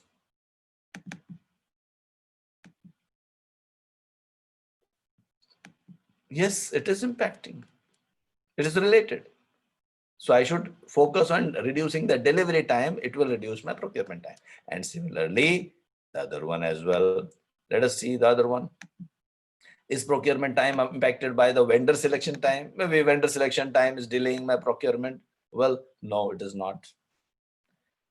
Now you can even do a regression, and let me not go into too much of details because you'll get, so procurement time and delivery time, I can even create an equation. It's a little bit advanced. I've not talked too much about it, but those who have got this background, they may understand.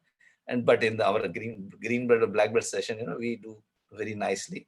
Come to my green belt session, definitely you'll learn a lot. Okay, so procurement time, that is Y, is equal to some number plus this. I can predict. Now these equations are there in your production processes, in your hospitals, in your oil companies. These equations are there. They are existing. You have to just collect the data, and these equations will tell you a lot of relationships which are not known to you. And then you can improve your process. That is the way data analytics will help you. And the green belt and black belts are powerful people. Just small samples, they may start making predictions about their processes. Another thing, we were talking about cycle time and happiness. Is happiness affecting? Is happiness affecting? How can we improve the staff behavior to follow some practices? These are all tools available. There are tools available to affect the staff behavior as well. Okay. Now, let me continue with my example. Then if time permits, I'll even talk about that. Cycle time and happiness. Now, I cannot do a scatter plot here because this is continuous data and this is categorical data. So here, happy, unhappy, happy employee, or if I take just a dot plot, so unhappy employee taking more time, happy employee taking less time. Or if this is the case, happy or unhappy, doesn't matter. Both take same time. Well, then happiness is not the root cause. Don't worry about the happiness. Something else is the root cause. Maybe the age is the root. Maybe something else is the root cause. Maybe the training is the root cause. So each and every, whatever factor you think, behavior, whatever you find, just prove it. Take a small sample, prove it. Very, very simple. Very easy. Okay. Right. Like, for example, if you want to see this here, is procurement time affected by the clarity of the requirements? Clarity of the requirements is attribute data. Procurement time is continuous data. Then I will do a box plot. I'm trying to do it as quickly as possible because obviously I want to give you more tools. As a yellow belt, you don't have to learn to do things. You should be aware of those things. But as a green belt or black belt, you have to learn these tools and techniques. Lots of very interesting tools like failure modes and effects analysis. You imagine how you will fail and take a preventive action. You assign some numbers. Those who are interested in learning that, please go to my Anexas YouTube channel or just put FMEA Anexas. FMEA Anexas, or put my name Amitabh, and I see a lot of people have already sent me the this thing. I hope my team is helping me in getting. Yes, sir. Yes, sir. Yeah. Okay. Fine. Oh, thanks a lot. Okay. Okay. They're telling you don't waste your time. I'm concerned because after 20 minutes, I wouldn't after say sort of 30 minutes, I will not be accepting any because otherwise I consider it as a sales. So many people keep sending requests. So during this window, I will be. Yeah. So here you can see clarity low is taking more time. High clarity. So clarity of the requirements. I should focus in my organization. Clarity of the requirement is a key issue. But suppose it was not. Like sometimes people say approval delay is a problem here in our organization. Let us see. We don't trust anyone. We trust only data. Let us see. Okay.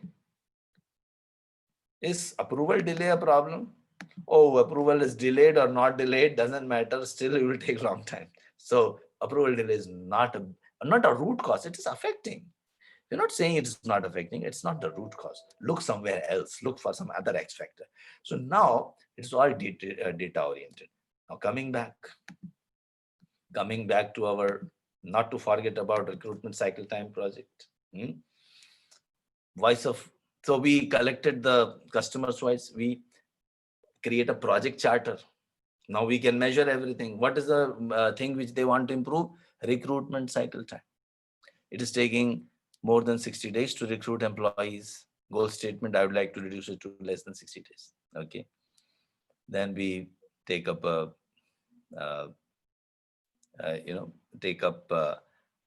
the project. We make of course, I'll just be a little fast because we have less time. So I will collect the data. We'll define a defect. Any recruitment taking more than 60 days is a defect. And then we find defects per million opportunities. DPMO, defects per million opportunities. Like in 1 million opportunities, how many defects we will make? And we convert this defects per million opportunity to a sigma level. Higher the sigma level, better is the process.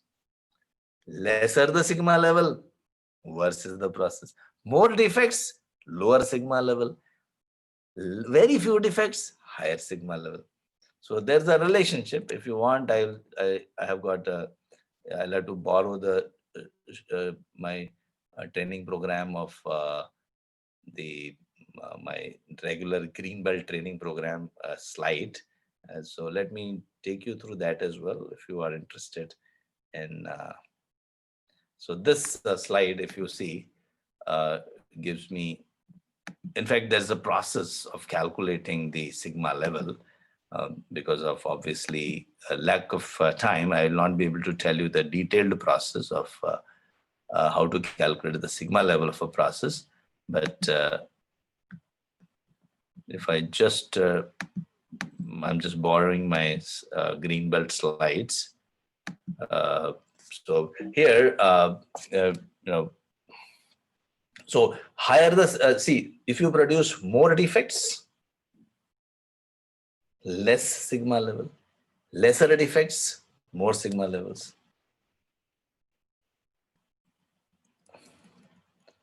Just wait a while. I'll just go to the, just give me a second, directly jump to,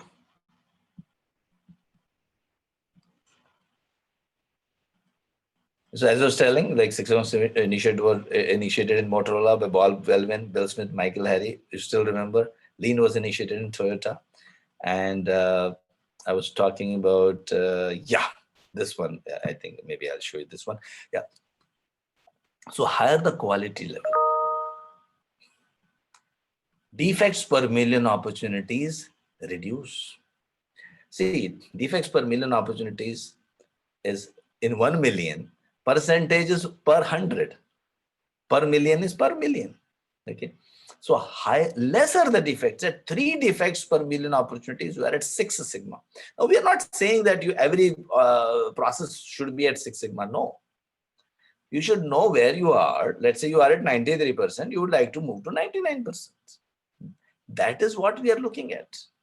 It doesn't matter. It doesn't mean that you have to achieve 6 sigma every time. No. Understand where you are. The difference, the improvement is what will make you happy and your customer happy. That is what we are looking at. Okay. Yeah. So coming back, we calculated our sigma level. Then in the analyze phase, we map the process, Gemba investigation. Go to the field, map the process with the help of people, how the things are taking place. Apply 7 wastes, reduce 7 wastes, apply escape technique, eliminate, simplify, automate, parallel. Make a cause and effect diagram. Invite people to the room. Think of all the possible causes and write all the possible causes. They have written down man, machine, material, method, measurement. There are various. There's a way of making a cause and effect diagram. So they have made it, and then they have then zeroed down to 80-20 rule. We call Pareto analysis. Pareto is 80. Mr. Vilfredo Pareto was an Italian economist. In Italy, he found that 80% of the land in Italy is owned by 20% of the people. So he called this as 80-20 rule, also known as vital few, trivial many. So Joseph Juran applied this to quality. He said 80% of the problems, the delays in recruitments here, are due to 20% of the causes. So here they have used a voting technique, or it can be data-oriented, whichever way. And then you arrange all the causes in descending order. And then once you arrange the descending order, you get a Pareto chart. Like, for example, if you were to do a Pareto chart in here, these are the causes, reasons for delay, of procurement delay. So many, like SOP not followed, skills, training, vendor selection delay. No, you collect the data, the real data, and then quickly do a Pareto analysis. Just tell, please get me a Pareto done. Just a few clicks, you get everything. It will make a Pareto. It will tell you maximum requirements clarity is the biggest issue. Delivery delay is second biggest issue. Vendor selection delay is the third in your organization. It is giving you exactly all the data. Just one click, reveal all the information about your process. Okay. So they also got this thing. Yeah. Yeah. So we learn a lot of brainstorming techniques like 635 technique, round robin. I'm not going to talk about them now, but if you want to again know, you have all videos are available, don't worry. But of course, come to my training program. We will make you a highly experienced, hands-on experienced person in Lean and Six Sigma. So I invite you to my green belt and black belt training programs. You will have a lot of fun, I can tell you. And not only you'll fall in love with all these improvement techniques. See, we are not telling you that you change your career. If you want, you can change your career. Why not? But even if you continue to do whatever you are doing, still, like these people are all regular employees. Some people are from HR, some people are from finance department, some people from IT department, some people are from recruitment, some people are engineers. They were trying to reduce the recruitment cycle time of engineers. So engineers were also part of the team. They come out with a root cause analysis, get some ideas, implement those ideas, okay, in the improve phase. So root cause, we have got root causes. In the improve phase, we implement those ideas. And in the control phase, we would like to sustain the gains. Once the process is improved, we would like to sustain the gains. It should not go back to its original state, isn't it? So that is why we would like to hold the gains for some time. That is why we say control the process, hold the gains for some time. So 62% of the recruits were taking more than 60 days. Now only 15% are taking less than 60 days. So this was one project. A lot of nationalities took part in this project, and that is why, you see that everyone is given written, thank you in their own language. And now, as a green belt or black belt, you will see a lot of accolades, a lot of thank yous from people. And I would like you also to become a green belt or black belt. And like me, the way we have done a lot of wonders, the way we implement, let me tell you the implementation roadmap also. We identify the projects in the different departments, assign the champions, black belts and green belts. If I'm doing a regular implementation, we choose the projects. Yellow belts are the people who understand the basic Lean Six Sigma concepts, report process issues to green belts and black belts. Green belts are the people who know tools and techniques, who can do the projects. Black belt know more tools and techniques. Master black belts are able to lead the implementations. Yeah, they can roll out the Lean and Six Sigma. They can guide people. How it is done? First, we choose the project. Like if a typical, we choose a project, we do a senior management training, champions training for the senior managers. Like for example, sometimes we play a business game. Like here we are playing a business game where, some courier service game where I have told them, categorize them into customers and a company. So it's a jet set company where they're acting as a courier service company. They're trying to send couriers from one place to another place, and they commit a lot of mistakes and a lot of time it takes. But then they apply these basic tools and techniques, and just one day they're able to reduce the time and also reduce the errors. So that is what. So once the senior management is convinced, once they are convinced, I'm just talking about the overall regular implementation cycle. Once they are convinced, then they appoint green belts, black belts. And then if I just take you back a little bit, and then let's say Al-Futtaim Group. Now I'm in Dubai. Let me talk about the company from Dubai. It's a very, very well-known group in Al-Futtaim. Al-Futtaim is one of the well-known and one of the largest conglomerates. They are into everything, including cars to processes and whatnot, and malls. So now, so what they have recruited. So they have recruited these people as green belts, like saying, okay, these people will be. I missed out a long time back, 25 years ago. I did not get the nomination, but later on I really struggled hard to get nominated. I told you that story. But these are the people who are lucky. We have fun also. So, and your song. So here, what you are doing is, let's not be. Let's not. Oh, sorry. One, two, three, four. Let's not be. Let's go be. Let's go be. We are the champions. We are a team. so these people are coming out, like forming a team, and they will be doing the projects. Ultimately,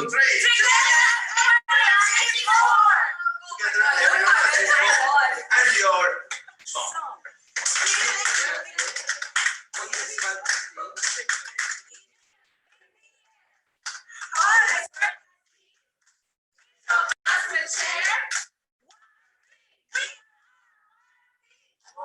well, and then finally, once you do that, let me talk about this.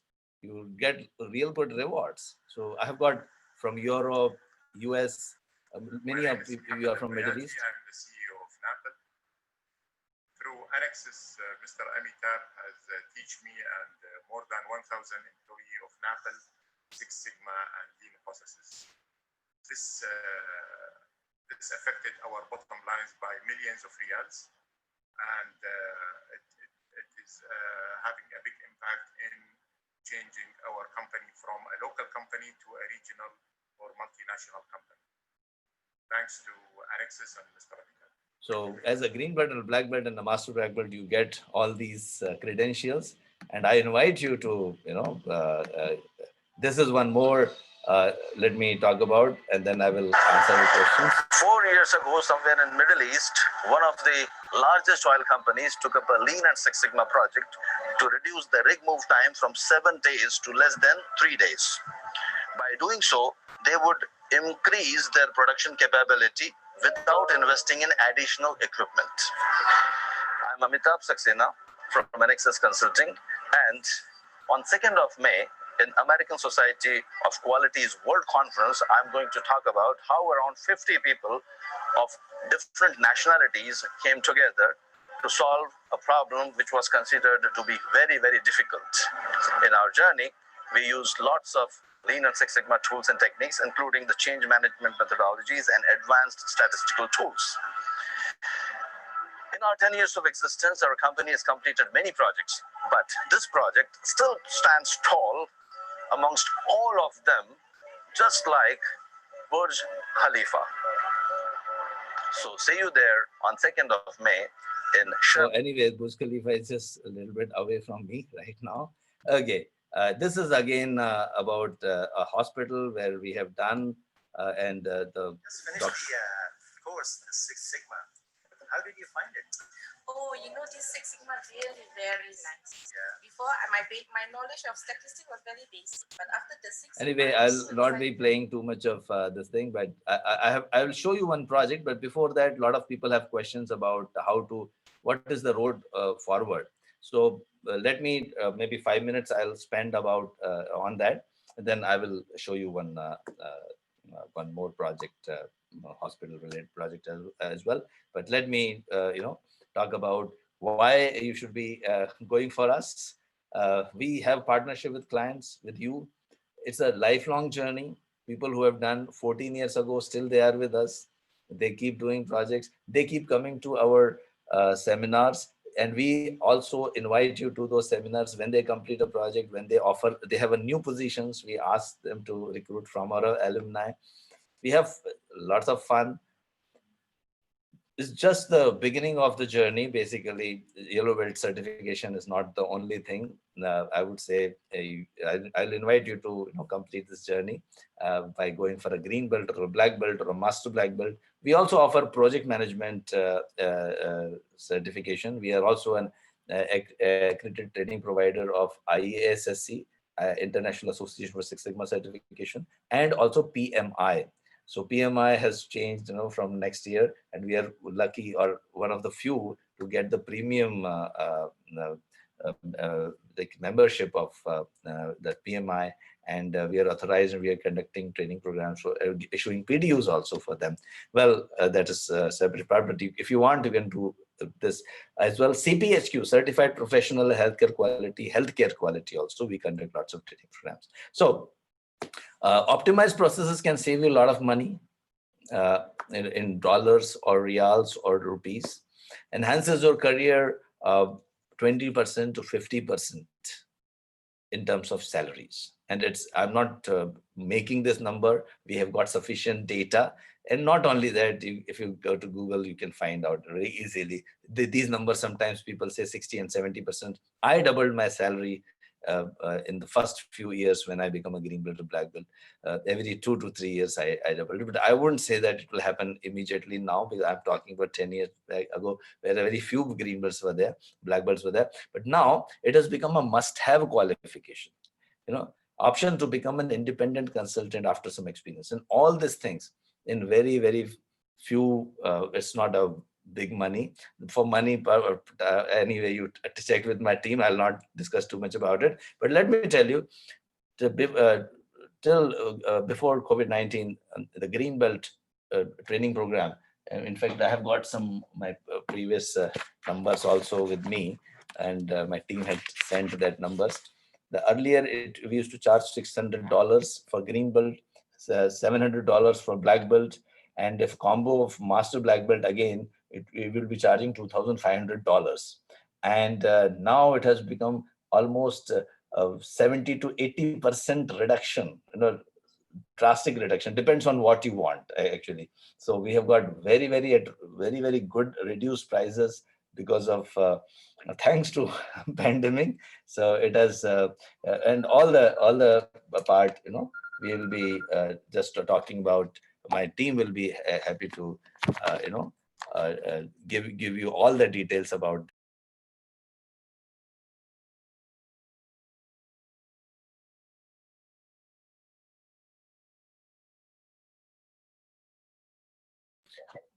Okay, so now my team is sending a registration link. For those who register, they have got a special offer of that 50 to 80% discount, which will not be there later on. So if you want, and if you want to make up our mind, because we want to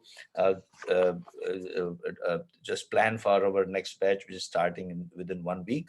And we have got batches for both weekends. So Friday, Saturdays for Middle East, and Saturday, Sundays for the rest of the world.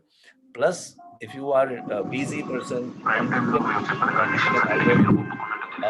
think please, yeah. And if you're a very busy person on weekends, then you can also do a morning session, 2 hours on Monday, Tuesday, Wednesday, Thursday, 4 days, or evening session. We run so we have got 3-4 options for you, depending on what works for you. And together, as I said, the things are, you can just look. Give me a second.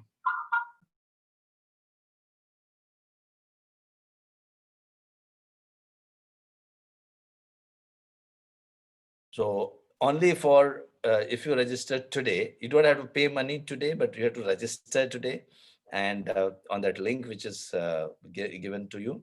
And if you register today and pay some advance by tomorrow, this discount will be available to you, and you will really love that price. So because depends on the combination you are going for, the prices will keep varying. So there's no time, not so much time to describe about all those.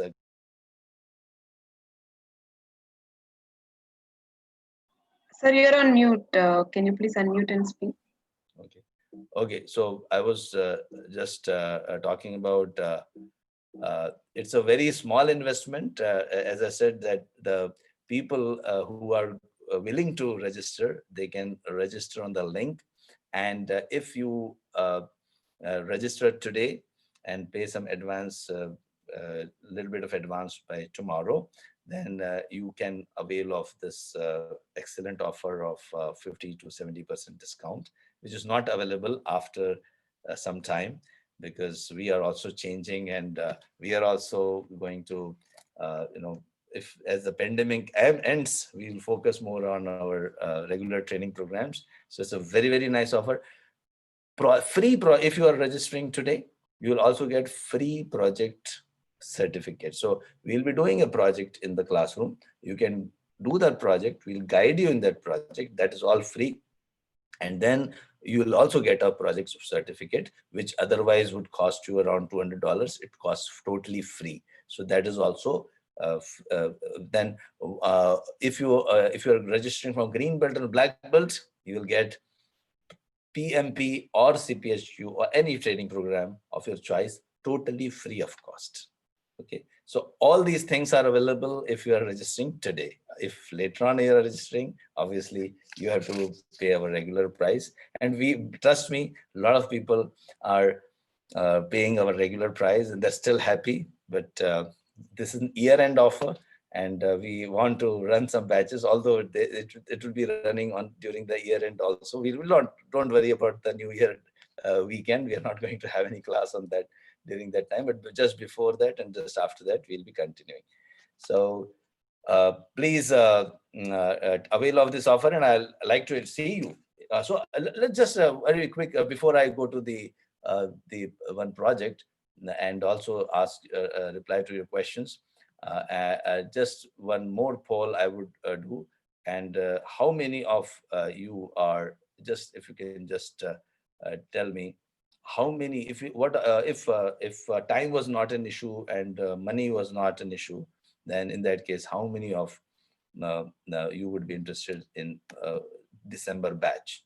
So if you can just give your indication here in the poll,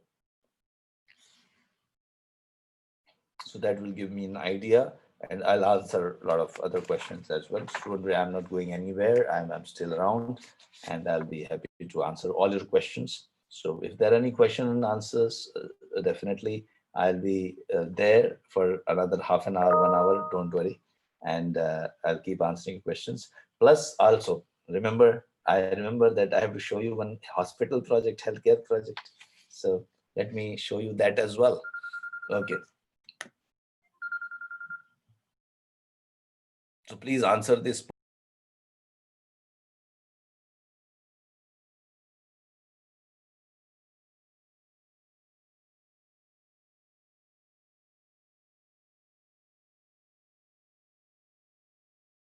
Okay, so thanks for participating in the poll, and I'll be closing the poll. So if you have some interest, please let me know. And yes, so approximately I see 90% of the people are interested. So most welcome to my sessions. I'll be happy to include you, and I would be happy to welcome you to my next session. And I can assure you that we'll have a lot of fun. We'll have a real good see, the best part is, like, apart from certification, let me tell you that the best part which I feel is you develop a skill or a capability to become independent person. That's what the end goal I'm looking. Many people don't even think about that, but even after some time, and this has become an integral part of all the skills nowadays. So it's not like something which is a special thing. Okay, so we are accredited, as I already told you, from IASSC, PMI. We are an ATP as well. 30 projects we'll receive from various industries: healthcare, manufacturing, IT, services, transportation, logistics, hotel industry. You'll get a Minitab software. One project is done in the classroom. Project guidance for real life projects also available. And placement support to certified professionals. We don't guarantee any placements, but definitely we support you. Okay. And if you register, you will get one free training and one free project certificate also. And you can register in the given form, which is given in the chat box. And I think my team can again give that form one more time. And advance payment can be done by tomorrow to avail the instant offer. So any questions on this, admin related questions about fees, etc., and discounts, exact discounts, because conversions in every country, conversions, like, it confuses me a lot. So let my admin team handle that. They will be happy to manage that. We have got three very, very supporting master black belts who conduct this training program with me, and they are also probably they're around, and also we have got lots of credentials with us, but due to lack of time I'm not able to show you all those videos. But there are lots of happy customers, lots of happy people who have posted on our various forums and social media about how happy they are from our services. So I invite you, and any questions, uh, you please ask. Okay, so my team. Now let me take you through the one thing I promised you. So those who want to stay on, they can stay on, and those who want to join, please first I'll give you some time. I'm still around to answer your questions, and I would be happy to answer more questions live. So and also let me show you one now.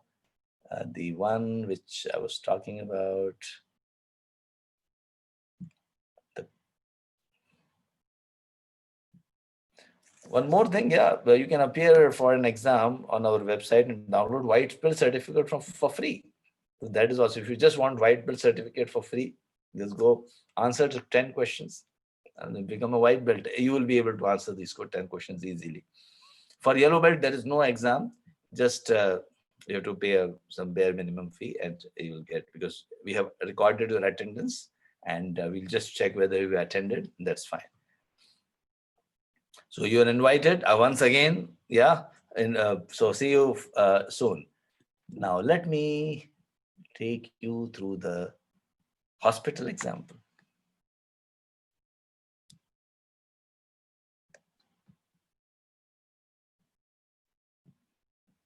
So here I'm going to talk about, this is, let's take a simple example, which is related to a reduction of medicine dispensing time. One hospital, they wanted to reduce the time taken to dispense the medicine, and they applied these tools and techniques. So I'm going to show you that project. And after that, maybe I'll show you one oil and gas as well, oil and gas related project also. So let us see one hospital related, one maybe oil and gas. I think two is good enough. And the hospital project. Yeah, where is it? Yes, it's here. So this hospital, okay, let me share the screen.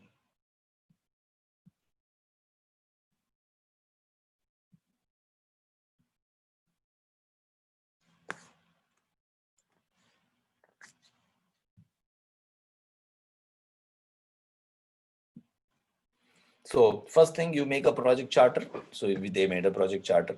Problem statement, it is taking 20 minutes to dispense a medicine, and we would like to reduce this 20 minutes to 10 minutes.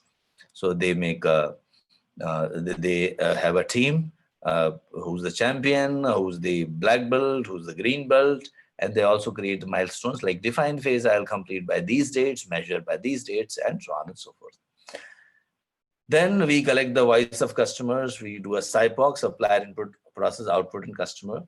And actually, it's a full-fledged black belt project. Some of the tools, of course, I have not talked about in yellow belt training, but I'll just show them because the flow is important. What you should be seeing is the DMAC flow. As a yellow belt, understand the DMAC flow, define flow.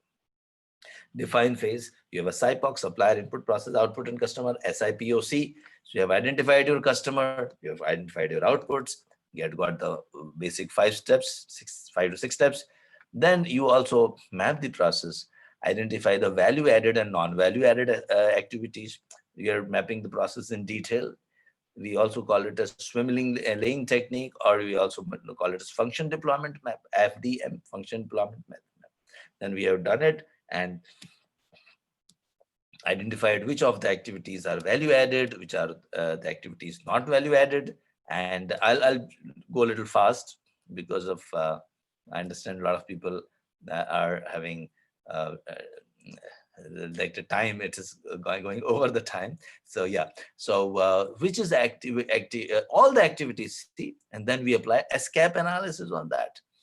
Quick win analysis, like can I improve something? See, once you start measuring, something start improving automatically. Okay, so can you implement some things very quickly? Why to wait for 2 to 3 months? So yeah, if it's satisfy, easy to implement, fast to implement, cheap to implement within the teams, control, easily reversible, implement. Yes, no. If everything is yes, do it. Then make a cause and effect diagram. Another tool is control impact, high control, high impact. Identify the X factors. So some of the X factors which are affecting my medicine dispensing time. Medicine dispensing time is the Y. Remember that Y. X encoding time, number of items, types of clinic, preparation time. These are our X factors which are affecting our medicine dispensing time. Let us see. We collected the data. We created a data collection plan. We did a measurement system analysis. We did a process stability test, control whether the process is under control or not, calculated the sigma level using a technique which you learn in our green belt and black belt training programs. Then assess process maps. Then yeah, profiler, is he impacting the time? Yeah, some profiler are taking more time.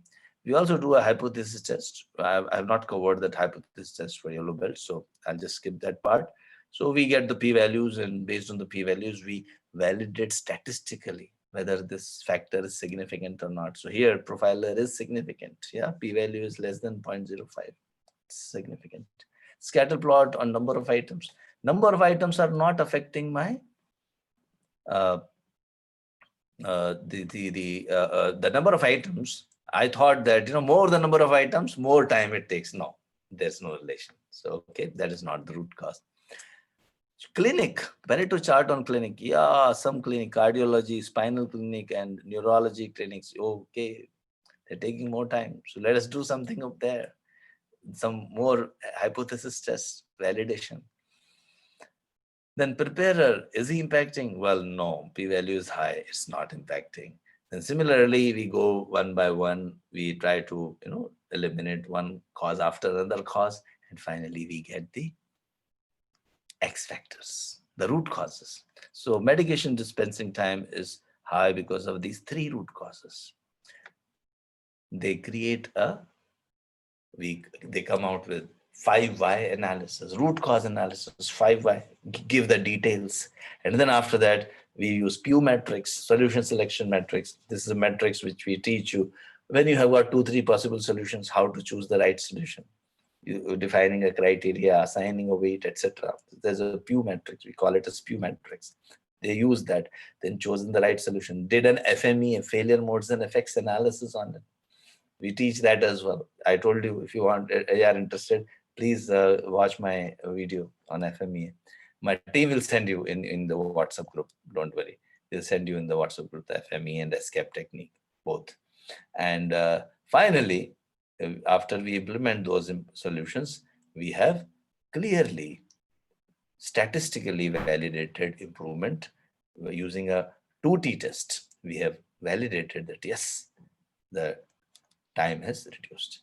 So this is how you can do a very quickly. I just showed you the project because of the lack of time. Anyway, I couldn't show you more, but I hope you got an idea. So any questions? Let me answer some questions. Sorry, let me answer some questions. Yeah. So.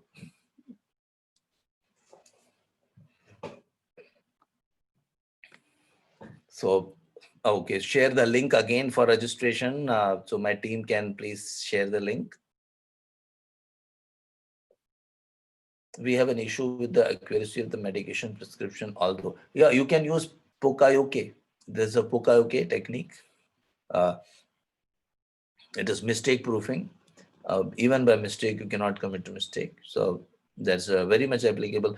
We have advised this to Ministry of Health in Saudi Arabia and UAE, and they have used it. And And we teach this technique in our. Please join our green belt and black belt. We'll advise you on that as well. But yeah, you can. There's a Pokayok is one good thing which you can use. Okay. For graphical, which software we were using, we are using Minitab, Minitab, Minitab.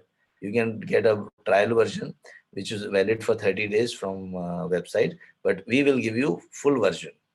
It's free of cost. We'll be giving you uh, uh, like everything is included, like a lot of when do we use ANOVA? So instead of box plot, you use ANOVA, attribute X, continuous Y. Yeah. Okay. Um, the PMP is the new version, the most modern version, the new version which is starting with January. We are ATP of PMI now. We are an ATP of PMI. Yes. So, and all the material will be coming directly from. So we have got the special. There are 2-3 ways of you can become an ATP. We have chosen the most difficult path, where we will be following all the training material will be coming from PMI. All the question answers are coming from PMI. The practice exams are given by PMI. Yeah, so everything is coming from PMI. Like so, that's a if you are interested, and that's if you join green belt with black belt, you get PMP free. Yeah.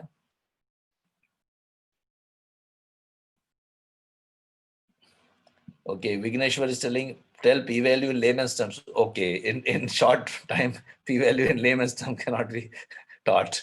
It is complex tool. So, but we teach in a very simple way so that everyone understands. P-value is probability of you going wrong if you reject null. So you have to first understand what is null hypothesis or the alternative hypothesis. Okay, so it will take time. Yeah. And Rishabh is asking, how should I get Six Sigma training certificate for today? Our team, is it the same link? My team can just tell, is this the Yes, same link? we are sending mails to all the participants, all the attendees about the yellow belt certificate. Okay, for yellow belt certificate, you will be receiving a mail. So if you are interested, you can just, uh, but if you are going for a green belt or a black belt, you don't even have to, then automatically you will be receiving the yellow belt automatically. Like, you just go for green and black directly. You don't have to go for yellow belt. But if you are, yes, and I received my COVID test first. Thanks, Mr. Smile, and it's negative. Wow. So thanks for that. And that's why I kept getting this phone call in between, if you remember. So yeah. But it's like traveling is risky nowadays, but I had to renew my visas. Thanks for asking that. That shows that you really are a very good person and concerned about others. Okay. And root cause analysis is a huge term. Is 5Y technique useful enough? No, it depends on if see, it is a root cause analysis, like a structured approach. If the problem is chronic in nature and you don't know the root causes very confidently, you're not sure of it, then an in-depth analysis will be required, which to the level of all the techniques which I just described, plus some more techniques. Even you can go for design of experiments and so on and so forth. That is also part of our black belt training programs. Yeah. SIPOC, explain SIPOC once again, please. Supplier input, process, output, and customer, SIPOC. Okay, let me show you that. If I take, you are from which industry? Who's asking for SIPOC? If you are from which industry, I'll show you that same example.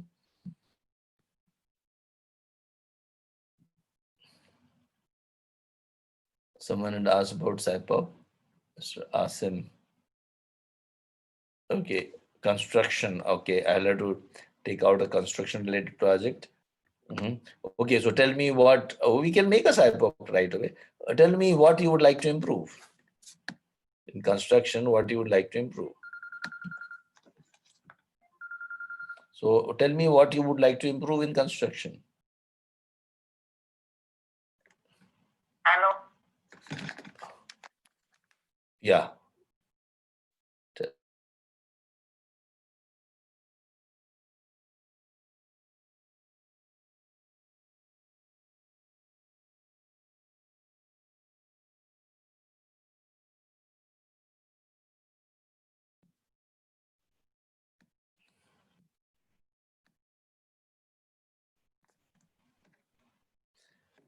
Yeah. Sorry, I just missed out. Yes. Escape technique. My team can send that link. You just watch that video. I've explained escape technique in detail. My team, can you please send escape technique?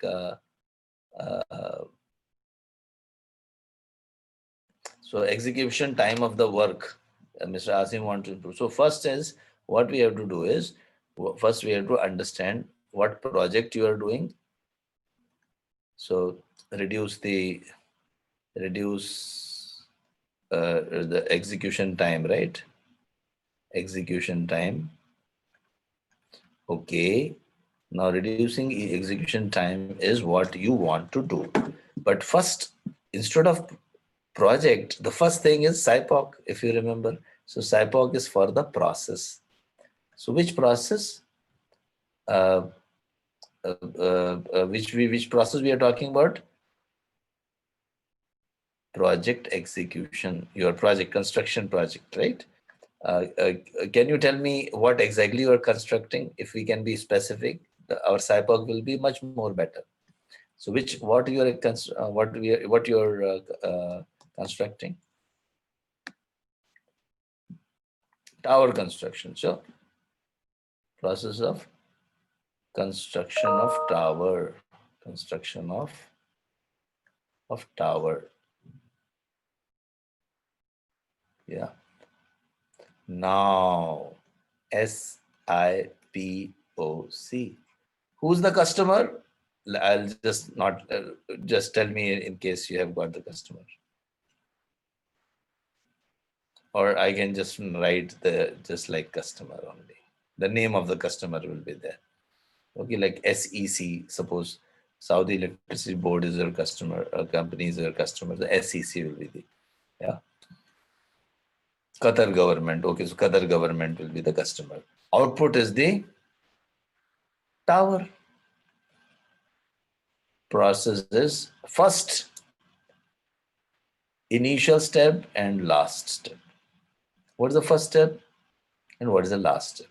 And then not more than 3 or 4 steps, not more than that. So receive, just first step would be receive receive the requirements or collect the requirements. I'm just making some guesses because of, actually you should put that receive the requirement or receive the drawing if you're receiving the drawing. And finally is hand over the tower. Hand over the tower. And when you are writing a process step, always use verb and noun technique. Like receive, requirement. Receive is verb, requirement is a noun. Okay.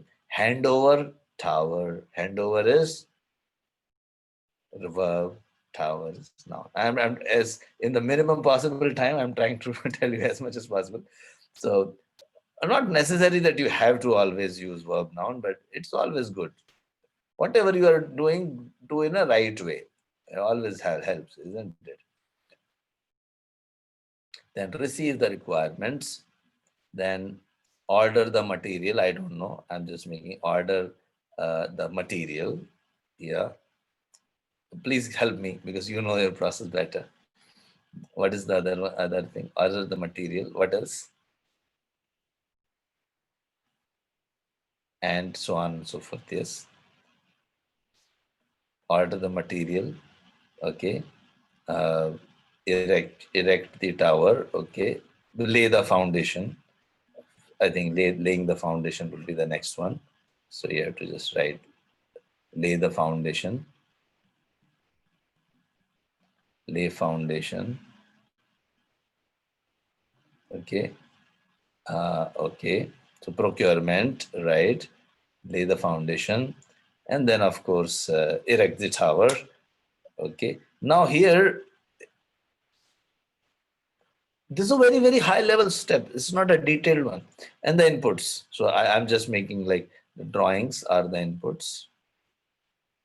Okay. The requirements, detailed requirements, the raw material. I don't know if cement is required, but I'm just assuming cement. Yeah. Steel, maybe steel. Manpower, the cranes, manpower, cranes. And then, of course, suppliers of the drawing will be the Qatar government, and requirements are Qatar government, cement from the raw. So you have to write the suppliers. Now, these are your X factors. So customer is complaining about an output, measure on the output. What is the measure on the output? Delivery time of the, or construction time, sorry, construction time of the tower. That is our measurement. That is our Y. It is dependent on all these X factors, X1, X2, X3, X4, X5, X6. These are our inputs. Time taken to order the material, is it impacting my Y? I am a black belt, I am a green belt. I will collect the data and say, well, related, not related. Ordering material time, delivery time, I'll make a scatter plot. Is drawing clarity affecting my delivery time? I'll make a box plot or an ANOVA. Yeah. So same story remains the same. Yeah. Simple. Six Sigma is not difficult. People say, oh, Six Sigma difficult. I don't like mathematics. That is nothing. There's nothing to be afraid of. Basically, idea is that. You will be smiling in my class. Okay. You'll be smiling. All of our team, and not only me, like together we have got 3-4 master black belts taking care of you. Like, you are stuck somewhere. Okay, we'll take a special session for you separately. We'll allocate one master black belt. Like, suppose you are like totally confused, no problems. Mostly you will not be confused, but suppose you are. We have got very, very good master black belt. Everyone has worked on more than 500 projects, real projects. We are people who are not teaching, just teaching. We're not trainers only. We are actually consultants who are conducting trainings. So that's the main difference. Okay, good. So any other questions? Thanks for asking. Thanks for asking the question. So yeah, so you are becoming a now dark, more than yellow, like greenish yellow belt now. Okay, really good. Okay.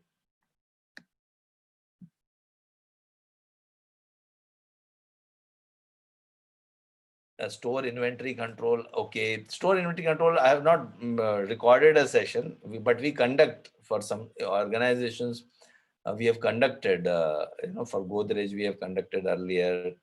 Then for BEML, we have conducted some sessions. So we have done these sessions earlier, but only we don't conduct an open house trainings for that. Okay, thanks a lot. So I think we are now almost time to say goodbye. So it was nice to have you. I'm waiting for you to come to my sessions and enjoy the experience, and you will be happy. Definitely, I assure you that whole team, our whole Anexas team, and we are all passionate about what we do. It's not business for us. We are all passionate about it. So that is why all people, all our team members, admin team, our other master black belts, we have Gopi, Vignesh, Anil, everyone together, we make sure that you get a great experience. Okay, so thanks a lot. Thanks a lot for joining us, and we look forward you to join my sessions. Thanks a lot. If you want to, if someone wants to share uh, some views or something you would like to speak on camera, feel free to raise the hands. We will get you here. And if you want, you can just speak. Maybe one or two people can come and share your experiences as a feedback. Like we like to know how did you feel.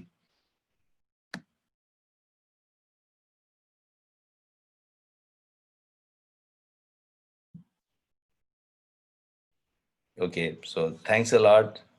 Thanks, Claire. Thanks, Chetan. Thanks, Mahesh, Shelton, and everyone, Najwa, Adil. Yeah, thanks a lot. Thanks, Mr. Mohammed Abdul. Yeah. Hello.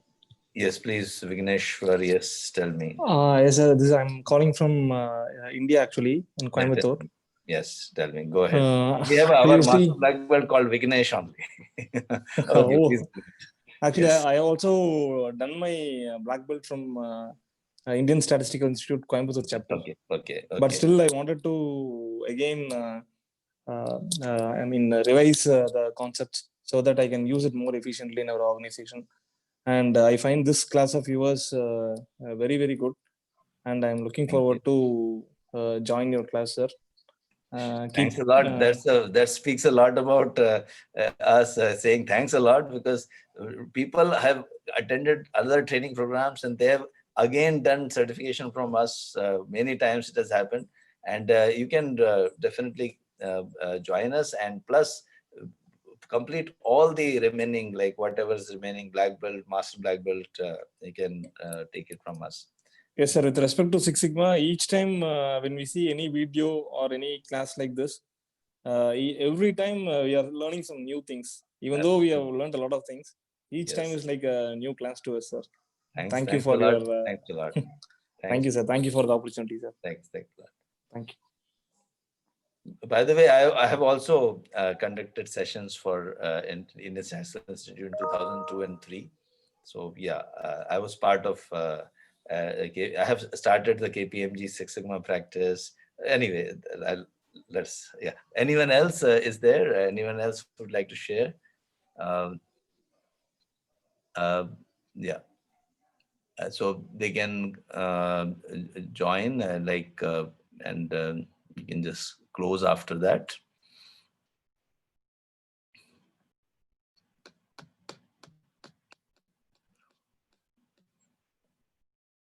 Yeah, Francis is there. Yes, Francis, welcome.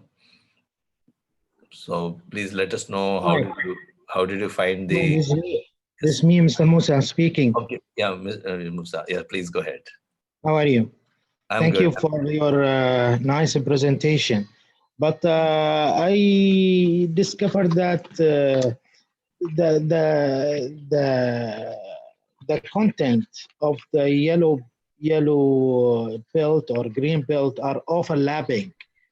So Yeah. some people are teaching some contents which is in green belt and yellow belt and something, and vice versa. Tell me, is there any confirmed content of each belt? Yes, we are following the IASSE standard. We are following all the IASSE standards. So, and most of the standards are same. The yellow belt is like being aware of those tools, and green belt is be able to use those tools. And of course, I have not taught a lot of. So, in the yellow belt, I have mentioned, even though they are, yeah, I agree. Actually, I have covered more than in my yellow belt, I have covered more than what a yellow belt is supposed to know. In my green belt, I cover more than what green belt is supposed to know. In our black belt, we cover a lot of other things which are not included. We even cover advanced regression, multiple regression, which is leading to machine learning.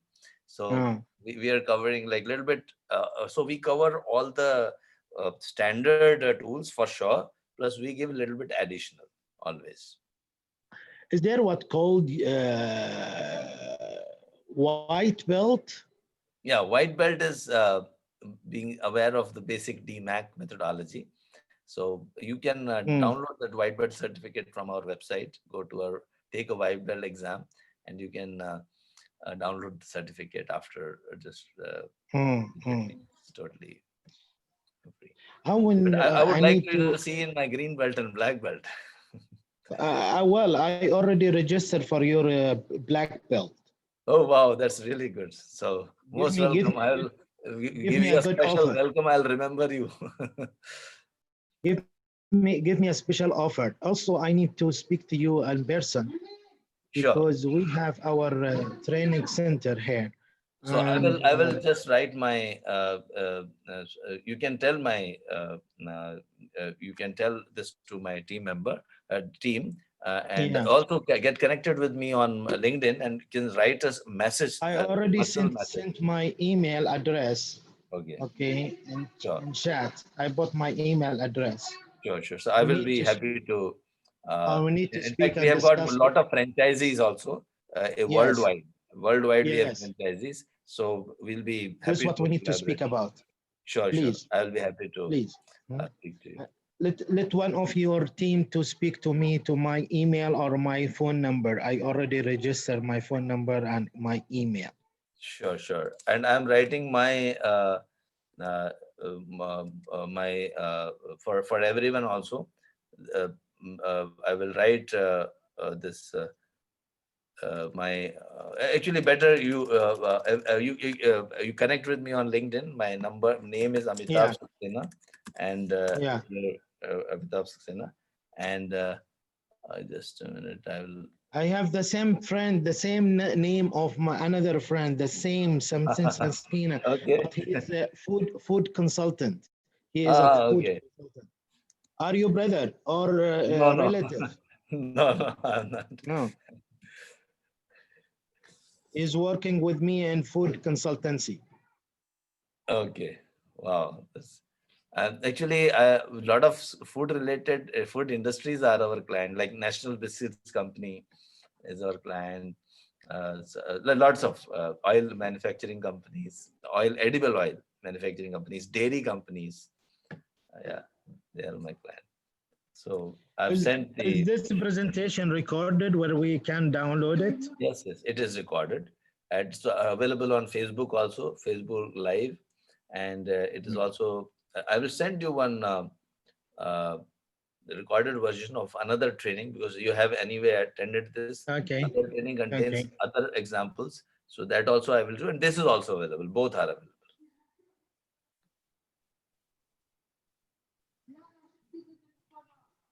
Can you send my team? Can you send the yellow belt, past yellow belt, this link here? Yeah, sure. Dr. Thakur Nepal is asking, are you a statistician? I'm not a statistician personally, but I have become, like, see, if you are a black belt, you become statistician. Whatever a statistician knows, you know. So I can say I am a statistician, of course. But I'm a chemical engineer and did my MBA finance a long time ago. But one thing is, once you are a green belt or a black belt, you lose your other identity. Like if you are full-time black belt or master black belt, the other you can be your bachelor's is immaterial actually. But for some time, I was while being a chemical engineer, I was applying these in only petrochemical industries. But later on, I diverted. The best part about being a Six Sigma black belt is you can move into any industry. Don't have to restrict yourself to one industry.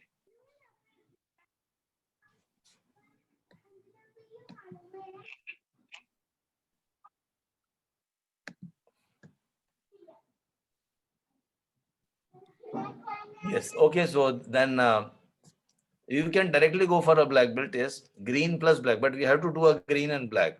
So directly register for black belts. But if you register for black belt also, still you will go through green and black. Francis would like to say something.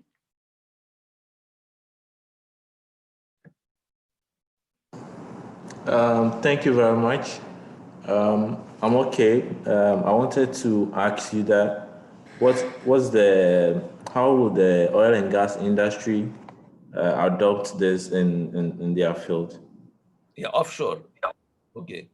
Offshore, we have done it for You could have guessed. I think I took some names during our this thing. So we have done it for ADNOC, and we've done it for SABIC is of course not the oil and gas of course, but for Oman oil companies, and yeah, so safety related incidents, we have helped there, and also improved the production rig move time. I talked about, briefly mentioned about that in one of my previous yellow belt training. I have showcased the project from ADNOC, so you can watch that full project, and I am going to record that whole project also, make a separate video also, reduction of rig move time.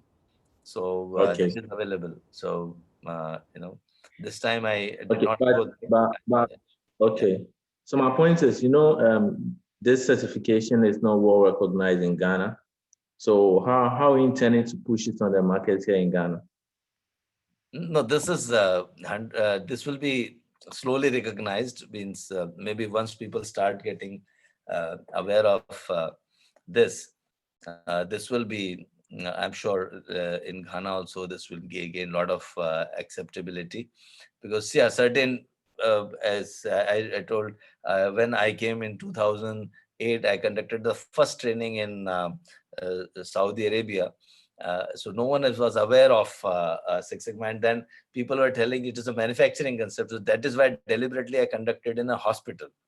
So just to break that myth, and suddenly lots of hospital went on for. So I'm sure you be the first person to, one of the first few persons who take this certification, and then you become the pioneer and take it forward in Ghana, and we'll be Okay. happy to help you there. All right, sir. Thank you so much. Thanks a lot.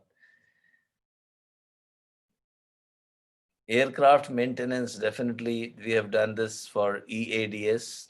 We have done it for submarine companies, DCNS.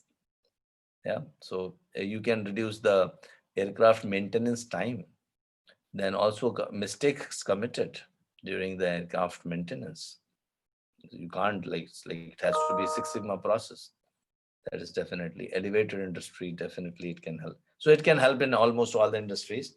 So well, I think let us close the training. It has been a lot of good interaction, and I really enjoyed conducting this training. And thanks a lot. Thanks a lot. And we are waiting. Myself, Gopi Krishna, Vignesh, Anil, all are waiting for you. My team here, thanks to Pavitra, Naveen, and all the people who have helped in this training, and they are our admin team who are going to take care of you. The Ashwini and Debrati and uh, the all the people. Yeah, I'm sorry if I have missed out some names, but yeah. So thanks a lot, and we'll see you soon. Thanks. Bye.